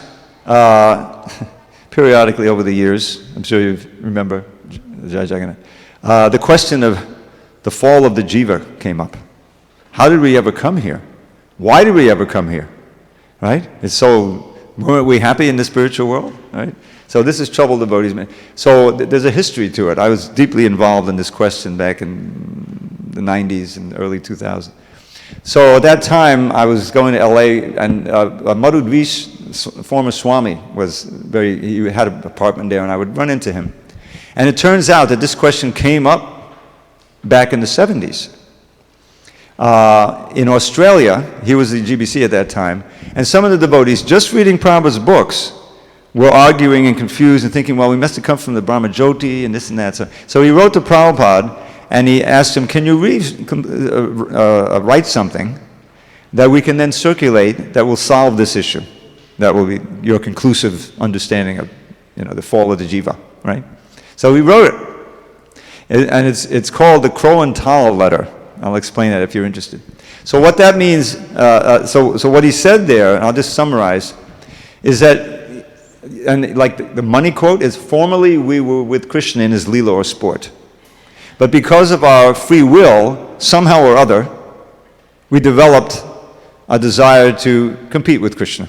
We have free will. If there's no free will, there's no love. So there's always the chance that we could rebel. And we're the rebellious ones. So then we kind of fall asleep and we start dreaming all of these material lives in the different bodies. And when we come back to Godhead, we wake up, it is as if only a split second passed, even as millions and millions of lifetimes of Brahma, the practically infinite malleability of time. So this idea of this world is no more real than a dream. And in the Yoga System tapes, Prabhupada speaking on the 6th canto, he talks about the daydream and the night dream. We know that when we have the night dream, in the middle of the dream, it can be a very pleasant dream also, right? But when we wake up, we said, oh, that was just a dream. You don't take it so seriously. And if it's a nightmare, you're really thankful that you woke up, right? So then you go about your daily life, and then the next night you have another dream. Right? And you completely forget about your day life. You're a different person. You may have, be in a different place. So many things happen. But we say, oh, this is real, and that's not. But this is just the same level of unreality. It's not me saying, nasato vidyate bhavo nabhavo vidyate sata. Right in the beginning of the 2nd chapter, right near the beginning, Krishna, of his teachings, he says, nasato vidyate bhava. It is known that the asat, the temporary, certainly everything is temporary, is not, there's no bhava, there's no ultimate existence for such a thing, right? And for the sat, the soul, there's no non-existence. We never go out of existence. We're as eternal as Krishna. Prabhupada said, So now, where are we going to place our attention? For millions of lives, we've been trying to project eternality and permanence on the impermanent. Think, right? That's the most amazing thing. Ahanyahani bhutani gachanti Himalaya. The question was asked of Yudhishthira by his father, Yamaraj. He didn't know it was his father then, but that is, what's the most amazing thing in this world? And the answer is, day after day, millions of human beings are being taken off to the abode of Yamaraj. It means they're dying. And those that are left are thinking, well, that's them, but I'm going to make a permanent situation here. Right? We're acting as if we're going to be permanently here. We're not actually, So anyway, that's to wake up from that dream and take shelter of this boat of Krishna's lotus feet. So Mahatpadam Punya Yasho Murari. Now Murari, the enemy of the Mura demon, Mahatpadam has two meanings. It also means where the Mahatmas, at whose feet the Mahatmas stay. A lot of these words. So Vatsabadam Param Padam Padam Padam. So they're already there really in Param Padam. Those who take shelter of that boat of Krishna's lotus feet. And not for them is this place which is filled with danger. So this is exactly the spirit of Rakshashatiti Vishvaso. Taking shelter of Krishna's lotus feet means, as we studied, to dive in fully to the mood of devotional service. Whenever you hear about lotus feet, it means service and surrender and worship to whoever's lotus feet you talk, whether the spiritual master or Krishna or anybody. So that's what this means, taking shelter of his lotus feet. Now there's another verse, there's a similar thing about the boat. There's a lot of boat analogies, but this one I just encountered in the 12th canto. It's very similar. And he says, Sangsara sindhum ati dustadam utti tirshor nanyak plavo bhagavatak purushottamasya lila kata rasanishevanam antarena pungso bhaved vivada dukkha davardi tasya. Now this is an unusual verse in that it uses the analogy of the forest fire and the analogy of the big ocean in the same verse. So for those people conditioned souls who are suffering the varied and extreme miseries in the forest fire of the material world, and who are therefore anxious to cross over the ocean of samsara sindhum atidustaram, which is very difficult to cross over. But they're eager, utitishor. There is no other boat, nanyak plavo, than Bhagavatak Purushottamaste Lila Katavasanishevanam. It means cultivating the taste and the appreciation for the narrations of the pastimes of the Supreme Personality of Godhead, Krishna. The pastimes include the name, form, and qualities. So we shouldn't neglect that. We should read Krishna book. We should not let a day pass when we don't contemplate at least one of Krishna's pastimes. And cultivating the taste for hearing that. The great devotees, they never want to stop. Lord Chaitanya, you read the Chaitanya Charitamrita, they would go all night. Oh, and then the sun rose and they had to perform their morning duties. Otherwise, they're going on. Kirtan and Katha, is going on. So cultivating that taste, that's important. That's part of the boat. That is the boat. Going on. Now this is one that I long appreciated. This is a prayer uttered by Dhruva Maharaj after he gets darshan of Vishnu. You know the story of Dhruva. Dhruva is one of these great boy saints, and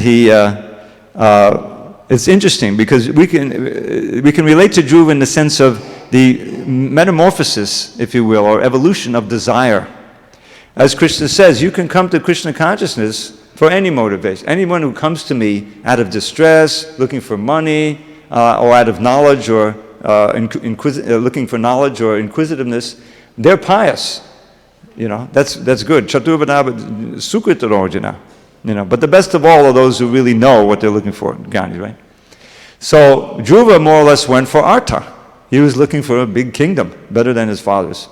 He wasn't a transcendentalist at first when he went out. He met, who did he meet? Narada Muni.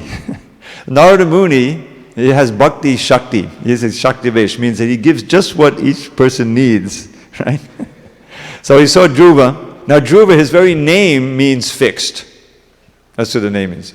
So he was, this is right near the beginning of he was the grandson or great-grandson, a grandson of Swayambhuva Manu, I believe.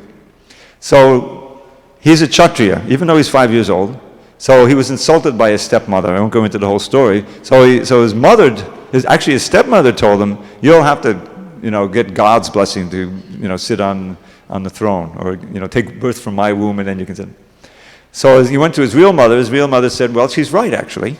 You do have to search out God." And Prabhupada adds a little something which I couldn't find in the Bhagavatam, where his mother. So Dhruva asked, "Where can I find God?" And mother said, "Well, I've heard that the great saints find him and go in the forest to find him." She's a simple woman.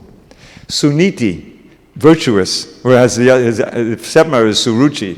She's got the looks, but she doesn't have the virtue. All these names mean a lot. So he goes out and he meets Narada, and Narada tries to convince him to stop. He tests him. He says, "You're too young. I can help you, but go back, when you're older." Dhruva says, "Well, thank you very much, O great sage, but I'm going to go into the forest anyway." And so he gives him this means of yoga that's saturated with bhakti, right? He's chanting Om Namo Bhagavate Vasudevaya. He's chanting the holy name, worshiping a little rudimentary deity worship he's doing, meditating on the Lord in his heart, and at the same time performing these severe austerities, right? So after 6 months, he gets the darshan of the Lord because he's breathing. He's just living on breathing. He becomes a breatharian, and he's slowing down the breathing. And so the demigods, he was in training the use of universal breath. Prabhupada describes it that way. So they couldn't breathe either, and so they appeal Vishnu do something, and so he comes down on Garuda and appears before Dhruva. So Dhruva is in ecstasy. He can't see him in his heart, and he opens his eyes, and there's Vishnu on Garuda. He falls down in ecstasy, he's crying, he's horripilating, and then he wants to offer prayers, but he's just a 5-year-old boy, so Vishnu touches him with the conch, and then he offers these beautiful prayers. This is one of them. The most famous one isn't in the Bhagavatam, Svaman Katartasmi Vidangniyache, but this one is very beautiful. So if you join me, Bhakti Mohupa Vahatam Trahime Pasango Bhuyadananta mahatam malashayanam.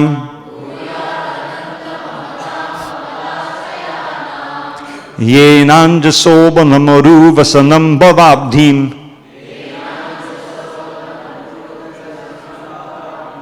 Neshe bhavad gunakatam tapanamattaha.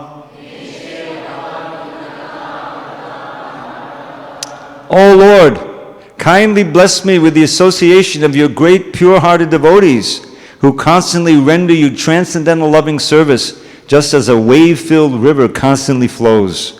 By serving you as they do, I shall surely be able to cross the nescient ocean of material existence, which is filled with the waves of blazing fire-like dangers.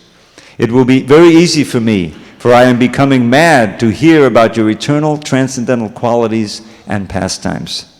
And this is really the shelter of the devotees, is that in their association you can hear pure vibrations about Krishna, beginning with kirtan. It's not a given. It's such a rare blessing. If you have some history and you realize how this movement grew by fits and starts at the beginning, but now kirtan is flowing nicely in many parts of. But to hear pure kirtan from sincere devotees is really a blessing. What to speak of, Krishna Katha, I took Leela Katha, Rasanishevanam. So here he's saying, this is why I'm so eager to have the association of the pure devotees, because I will hear these, pure vibrations, and this is, will keep me, I will easily cross over birth and death, the dangers of this world. So we should take this very seriously. Okay. Now here's a couple of more verses. These are some of my favorites. You may not be familiar with these. These are from the Stavamala. Very beautiful. And if you just join me. Vivrata Vivada. Wait a minute. I can do it. I forgot my little device here. You ready?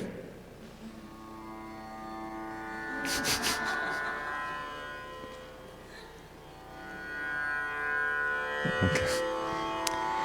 Vivrata Vivada Badi Branti Vegada Gadi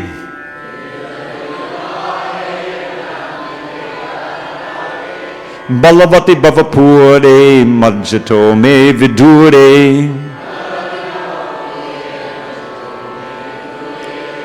Ashadana Bandho He Kripa Kaumudindo Sakrit Akadavilambam Dehi Hastavalambam. I am drowning in the painful, fathomless whirlpool of repeated birth and death. O Lord, O friend of the shelterless, O effulgent moon of mercy, please, just once, quickly extend your hand to save me. Now this is a very nice name here. Some of you, you may have children, you want to name them. There's a nice name, Ashadana Ganabandho. Means friend of all those who have no shelter. Ashadana Ganabandho Das. We could have an initiation. Actually, there are names you can string together as many. But isn't that a wonderful name? I was always impressed by that particular word. Ashadana Ganabandho. Krishna is the friend of those who have no other shelter. So, if you want these verses, just let me know. I'll share them with you. And I think we have one final one. This one I put into poetry, again by Rupa Goswami. Okay, here we go. Manasajapani jushti, labdapatos mi dushti.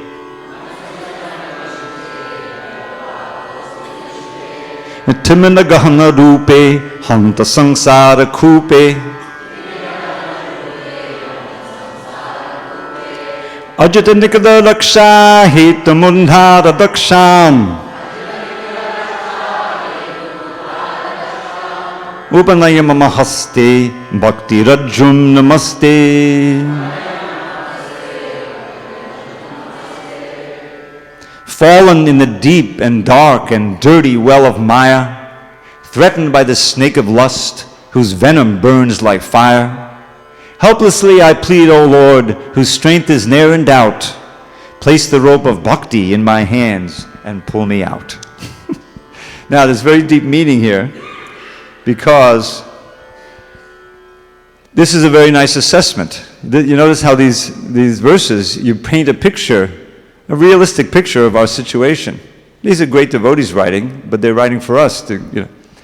And then there's the way out, right? Either by the rope or by the boat, whatever it is. So now, this is a real. We're in this andakupa of the material world, the blind well. We're trapped here. So the only hope is by, and I like to use this word, intervention. We have to have an intervention from someone who's free and who can give us, like with a rope or anything, can take us out. So here's the direct plea to the Lord. All right, we're in the well and we're hoping Krishna will, put that rope of bhakti down. So what do we have to do in order to get pulled out? We have to hold onto that rope, right? With all our strength. And that holding onto the rope is our practice of sadhana bhakti. That is where we come in. Otherwise, even Krishna can't save us. If we're determined to come here, to stay here, then, that's Krishna gives us the freedom. And Prabhupada even says, back to the fall of the jiva, because this question came up again and again. Devotees would write letters to Prabhupada, and he would explain. So one time, he said, Krishna tried to convince us not to come, In other words, it's like we had an idea, maybe we'd like to leave, and he said, no. I said, yeah, I think it would. No. And then we came anyway. You see what I'm saying? So Krishna wants us to come back more than we can know. This is such an important point. Krishna is like the sun, right? The sun is always giving out its rays and its heat. Now, where I live, you very rarely see a cloud. This is in San Diego. We have a huge drought going on there. So if you want to benefit from the sun, you have to go outside. You can't stay in your room, right? It's not the sun's fault if you're not getting enough sun. It's your fault. So so Krishna is always shining. In fact, everything is nothing but Krishna's shine. It's all his energy. The sun gives out the heat and light. Krishna gives out earth, water, fire, ether, might. He gives the material energies, and we're part of the spiritual energy. There's nothing but Krishna in existence. But we've forgotten that. So, one of his energies, the most important, he loves us. He loves all of the living entities. Now you say, well, wait a minute, didn't he kill Hiranyakashipu and he, blasted all this? Yeah, but that's for his own good. Call it tough love, okay? That's really what it is. When we undergo problems in this world, it's the Father, arranging for us to not be complacent about staying in this world. It's not our home. We can't be happy here. So, but that love is unconditional. It means it doesn't matter. We may be in lower species. We may be demons, plants. But he still has that connection. Unlike any, human being or anything. That's unbreakable. But we can understand it or feel it when we, as human beings, purify our heart, purify our consciousness of all of the garbage, Cheto Dharpana Marjanam, that's been on our hearts since time immemorial and is preventing us from seeing ourself and seeing Krishna and understanding the relationship. So the whole process is one of purification, of revival of what we forgot. Nitya Siddha Krishna Prema Sadhya Kabunoi. Shavanadi Shuddha Chitte Kadayayudoi. Some of you are familiar with this. This eternal perfection of Krishna Prema is not something that is artificial to bring from outside. Shavanadi Shuddha Chitte Kadayayudoi. By chanting and hearing about Krishna and other practices, the heart becomes purified and that love naturally awakens. So we should have faith in that. And that may be the last of my verses here for the Raksha Shatiti. Now you notice that word Raksha is there. Nikala Raksha Hetum, the cause of universal protection is Krishna. So that's Raksha Shatiti Vishwaso. And that was the end of our process. So are there any questions or comments? I probably should have asked some before, but I got too involved in it. This particular element of surrender, which is confidence that Krishna will protect. It's a big thing.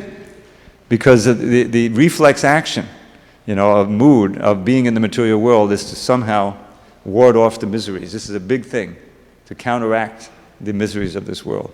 But as Prahlad Maharaj says in his prayers, dukkha shadam tadapi dukkam, those counteractions, remedies for the misery, cause more misery. Yeah. Atadhyaham, all because we think we're something we're not. We're identifying with the body. So the only way to really wipe out or counteract all of the dangers and the difficulties is by taking shelter of Krishna's lotus feet.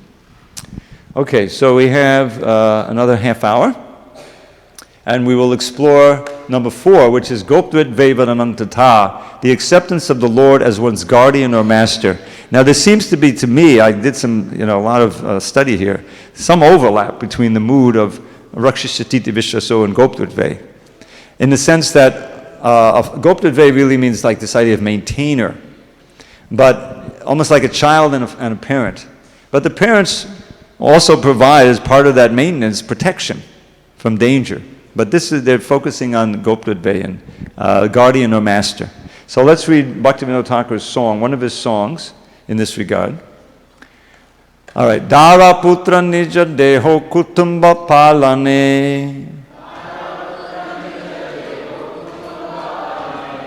Sarvada vyakula ami chinnu mane mane.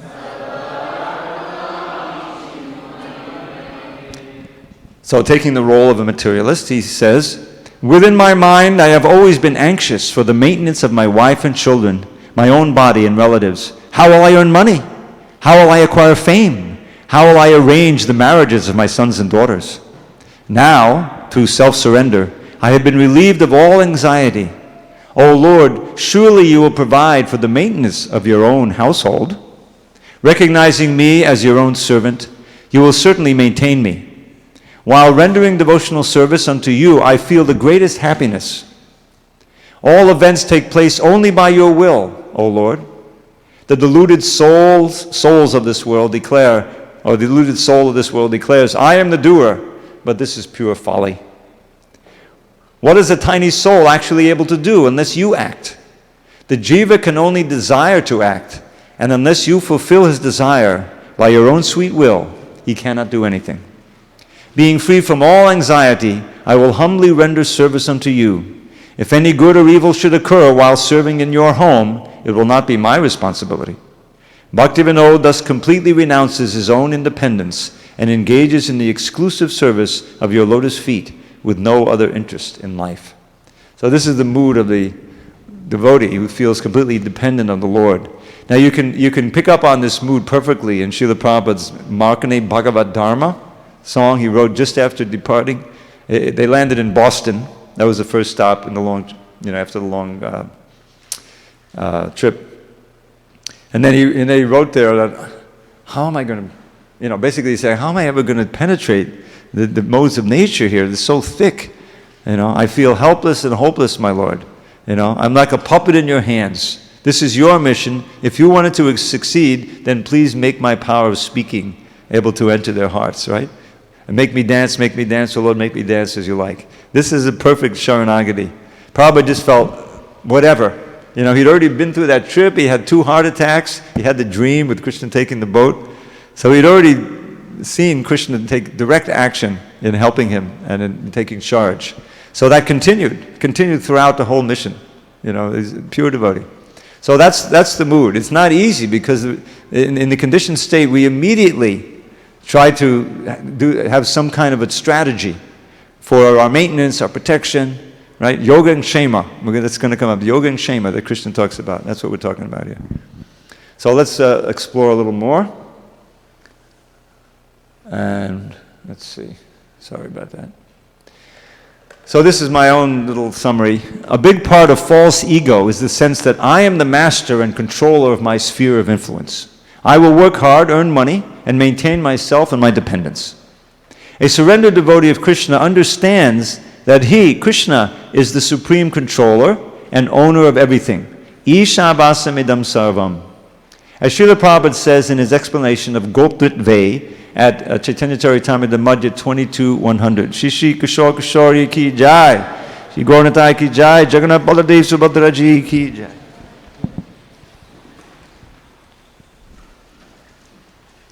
Quote, the devotee should accept Krishna as his supreme maintainer and master.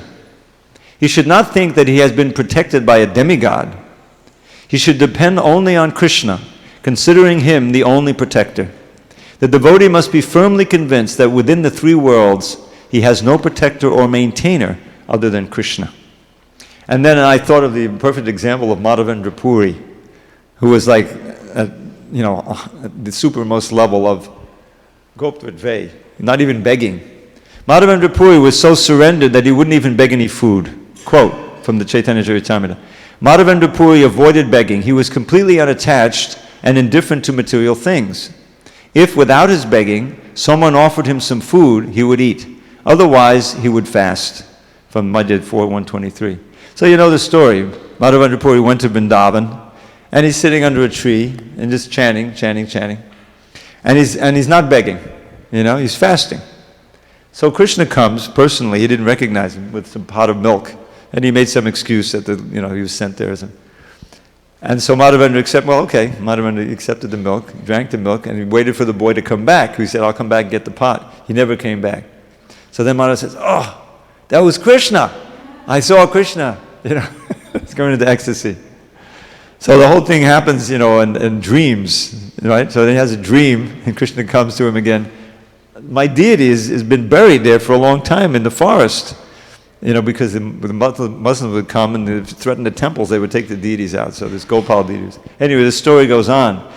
But this theme of Krishna feeding Madhavendra, it happens again when he goes to Ramuna, right? Shirachor, the deity steals the pot of sweet rice or kheer, and for Madhavendra he gets that. So this is an extreme example, but we can see, again, Prabhupada's life. He came to America, he said, I didn't know what I was going to eat. Maybe, potatoes and rice, I don't know what. So he came helplessly, but somehow or other, it was a struggle, right? It didn't happen right away, and that's part of the whole surrender. Even though you don't get the immediate reciprocation from Krishna, you still have faith that in the end, Krishna will provide and protect. And just see what happens. Prabhupada, after a certain point, he's eating the rice, dal, and chapatis. I was reading Yamuna's book, extraordinary preparations she would prepare that he taught her how to make, So there's no problem with maintenance. And he often said, yes, I left I took sannyas, and that's an act of great dependence. That's the whole idea. Krishna will maintain. But now he has a family much larger taking care of him, like that. So, this is what Goptvidve is all about. Any questions, comments on these points? Yeah, go ahead. Do we have a mic for her? All right, you use this one, and then I'll use it. Do we have to trust that Krishna will provide and not seek for it? Because if we ask Krishna saying that, okay, I'm in this situation, so please help me. So it seems that we don't have enough trust that Krishna will provide. But we also see devotees like how you mentioned the Gopas, they were praying to Krishna to protect in the face of the forest fire. Also Draupadi prayed. So, but then do we just implicitly trust that Krishna would give, or do we have to seek out asking Krishna to protect? Yeah, it's a good question. First thing about the Gopas, in Krishna Lila, we're enjoined, that we shouldn't pray for anything material, right? We should only pray for pure devotion and love, and that's, nadanam najanam nasundarim, like that. But then we find, as you say, that when the fire came, they cried out to Krishna, right? For protection, right? So did that break their mood of pure devotion? No. I read about this, the acharyas say, in these extraordinary situations, the devotees express their dependence on Krishna. Pahi pahi mahi yogan deva deva jagatpate, right? Uttara is, asking for that. And the same thing with the Gopas and the Gopis there. The whole community was threatened, So also when the rains came, they cried out to Krishna. So that doesn't compromise their pure devotion. It's just, again, Krishna is engineering an event in which they can feel intense dependence on him. And it's just part of the whole relationship. Now, in our own case, it's important to pick up on the mood of Bhaktivinoda Thakur. First, he defines, I was always trying for my own thing. I was trying to do it separately from you. But now I'm realizing, right, intellectually we realize whatever we may get on our own is still coming from Krishna, right? So we can strive, we have to maintain ourselves, But we should know that the ability to do that is coming from Krishna, and we may not succeed. We may not succeed in our efforts. We may suddenly be poverty-stricken or whatever. But the whole key is, how do we take it? You know? There's so many people in this country. I mean, in San Diego, I mean, I've been there so long, I've seen changes of so many things, weather and everything. And now we have all these poor homeless people we didn't have before, living on the street in the richest country in the world. It's insane, you know. But the Goswamis were homeless, you know. Now, they were, you know, they were voluntarily homeless, but they still were homeless. But the consciousness is, you know, a trillion miles away. The idea is that it's all in how you see your experiences. There are going to be ups and downs in this material world. We may struggle very hard and it won't come to anything. So, or we something may fall into our laps, you know. But in each case, tatte nukampam susamikshimana. We should see it as the mercy of the Lord. If we have difficulties, take the mood of Kunti. Oh, you're so kind. It could have been so much worse, you know. But you're giving me a chance to pray to you even more intensely and remember you.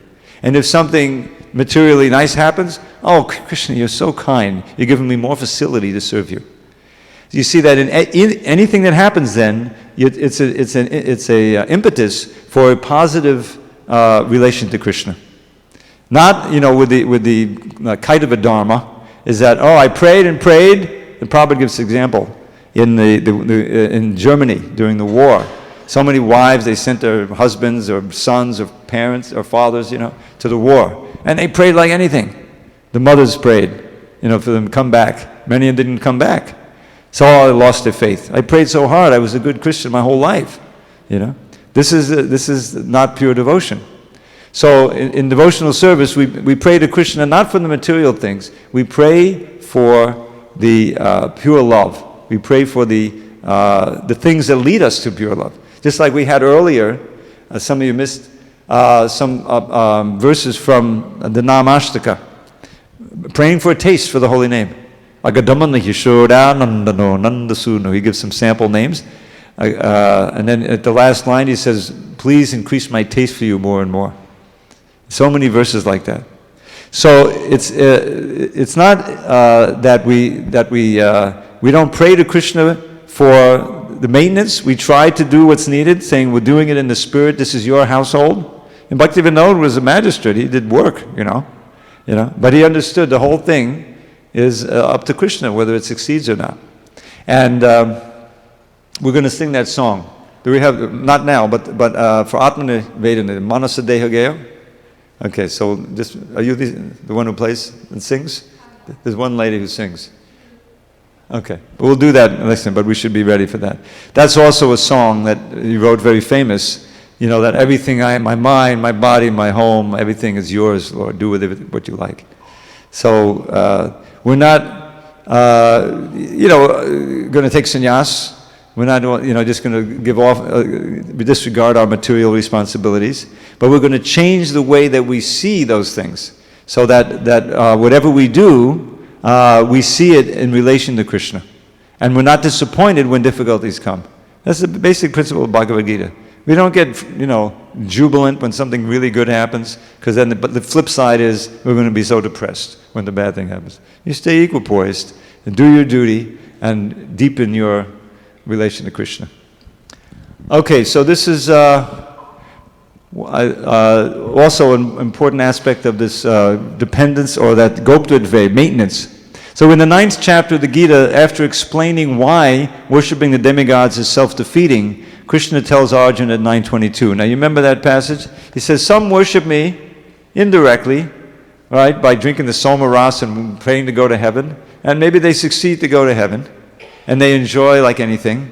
But then tetam bhuktva swarga lokam vishalam chine punye martya lokam vishanti evam tuhi dhamam hanupapanna gadakatam kama kama labante. That's the verse before this one. So what progress do you make? You work very hard, you did all these sacrifices, you get to go to Indralok, and you enjoy godly delights for a long time, right?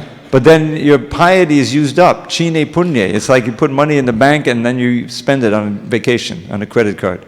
Well, if you don't go back to work, eventually it's going to pop out and say, sorry, time's up. Got to leave the hotel. You got to go back from Hawaii back to Detroit and go back to work, right? So the material world is like Detroit. So he calls it Marcha Loka. What progress did you make? Nothing. Just going and coming. You just wasted a lot of time, right? But this is the next verse. Chant it with me. I'll say, you say. Ananyaschindayanto mam ye jana parupasate tesham nityabhyuktanam yogakshemam bahamyaham. So by contrast, but those who always worship me with exclusive devotion, meditating on my transcendental form, to them I carry what they lack and I preserve what they have. Now, explanation. One of the meanings of yoga, as in yogakshema, is one's necessities. Here Krishna promises to personally provide what my devotees lack. In other words, their necessities, both material and spiritual.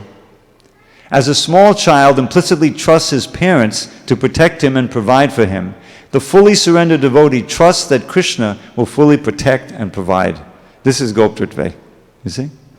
So that, the yoga kshema, kshema means security, welfare. Yoga means what you need to live, And most of the world is engaged in trying to get yoga kshema. But here Krishna says, I will personally carry it, if you become my pure devotee. Okay, any questions, comments? We're coming up on 6:45, which we're going to end at 7. Okay.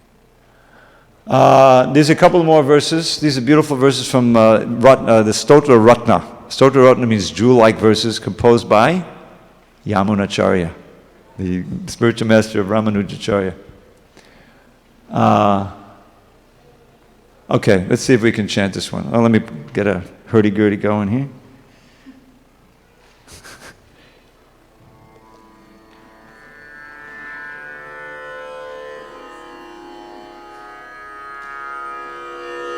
Okay. Pita tvam mata tvam dayatatanayas tvam priyasurit.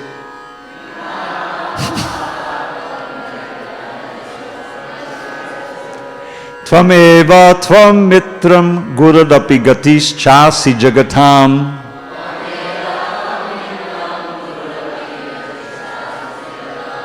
Tvadiyas tvan brityas tava padijanas tvan gatiraham.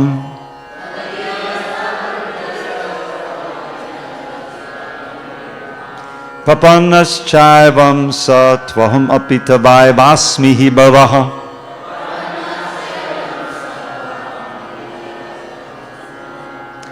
For the entire creation, O Lord, you are the Father, the Mother, beloved Son, the dear well-wisher, and the friend. You are the universal Guru, the ultimate refuge. And I also am yours, sustained by you, a member of your family. You alone are my shelter. I am your surrendered soul, and as such, I am your dependent. This is a perfect expression of this Goptritve mood, dependence on Krishna. All right, let's try one more. Okay, again by Yamunacharya, Stotra Ratna 57. This one is a little easier to chant, maybe. Tadaham tvadrate nanatavan madrate tvam dayaniyavanacha vidinirmitam etadavvyayam Bhagavan palyamasmajihaya. O Lord, without you I have no guardian, and without me you have no fit recipient for your mercy.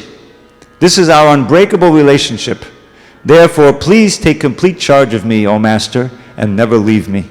Nice, huh? If you're interested, I'll make these available. All right, that may be the end. That's the end of part 2. So any final comments or questions on this specific aspect of surrender? Goptritve. Hare Krishna. Okay, we'll have kirtan till 7. Is there an arti going to happen at 7? I think so. No? Okay, there's 10 minutes. All right. So I'll give you a couple of more poems. And you're like, just to end on something really sweet. First one is Madoram Madoram Bapada Sivibo Madoram Madoram Vadanam Madoram Madogandi Midusmita Metadaho Madoram Madoram Madoram Madoram. Does anyone know this verse? Quoted in the CC 3 times. Sweet, sweet is my dear Lord's form, sweet is still his face so fair, but his honey-scented gentle smile is sweet beyond compare. All right, I'm going to say it again. Try to visualize the beautiful form of Kishore. Sweet, sweet is my dear Lord's form, sweet is still his face so fair, but his honey-scented gentle smile is sweet beyond compare. Wonderful verse. It's also, there's a deep meaning to it, because when we see the deity, we're not supposed to just immediately look at the face, actually. We're meant to look at the feet and go up and get a sense of the whole form. And then there's the face, but the most attractive element of that face is that smile. That mysterious smile, a little, without the teeth showing. Here's another one. Yeah. Uradi kutamudadi databangam, nabadadadadikidanura sadangam, yuvadi vidayadata madanatadangam, punamatayamanatatikatarangam. I should get the drum going. I have drums, you know.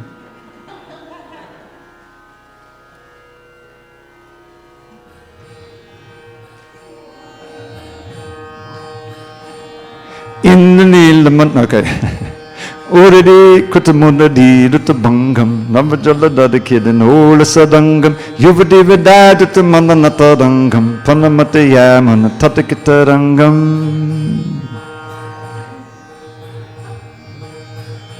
His flute emanates entrancing sounds for the cowherd girls whose love abounds, for the clever cloud-complexioned lord who's dancing upon a Kalindi shore.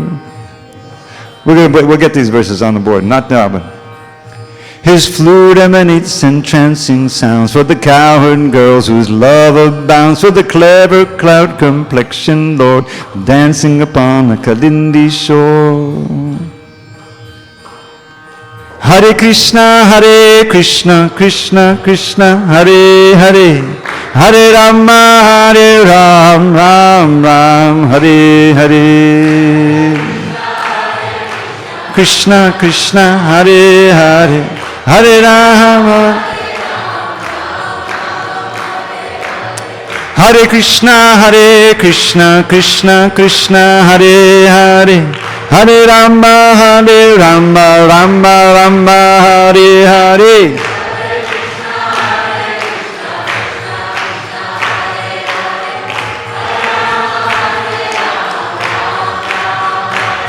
His flute emanates entrancing sounds for the cowherd girls whose love abounds, for the clever cloud-complexioned lord dancing upon a Kalindi shore.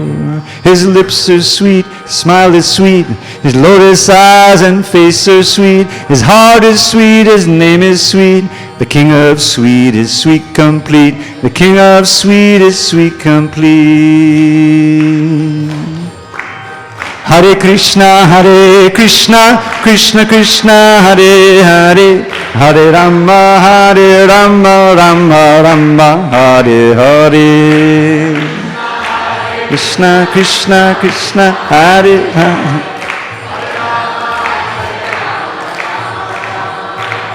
Yamalajana Banjana Mashataranjana Mahiganjana Ganalasabadan Pashupalupadandanam Apasatakandanam Adisundanam Hadavindakadan Vadagopa Vadujana Vidachita Pujanam Urukujana Namavenudaram Smanana Dakshanam Akalabalakshana Tanulakshana Matidakshadaram.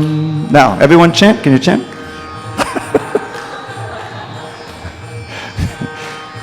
You broke the 2 Yamalajun trees, you love them to delight your pure devotees. You crushed the pride of the Kali, a snake, with your prancing dance in the Yamuna lake. Krishna, Jai Shri Krishna. Hare Krishna, Krishna Krishna, Hare Hare, Hare Rama, Rama Rama Hare Hare, Hare Krishna, Krishna Krishna, Hare Hare, Hare Rama, Rama Rama, Hare.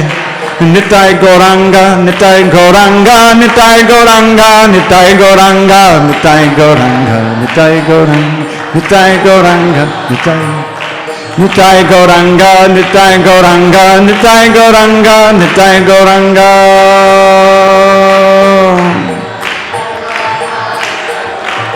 Hare Krishna, Krishna Krishna, Hare Hare, Hare Rama, Ram Ram, Hare Hare.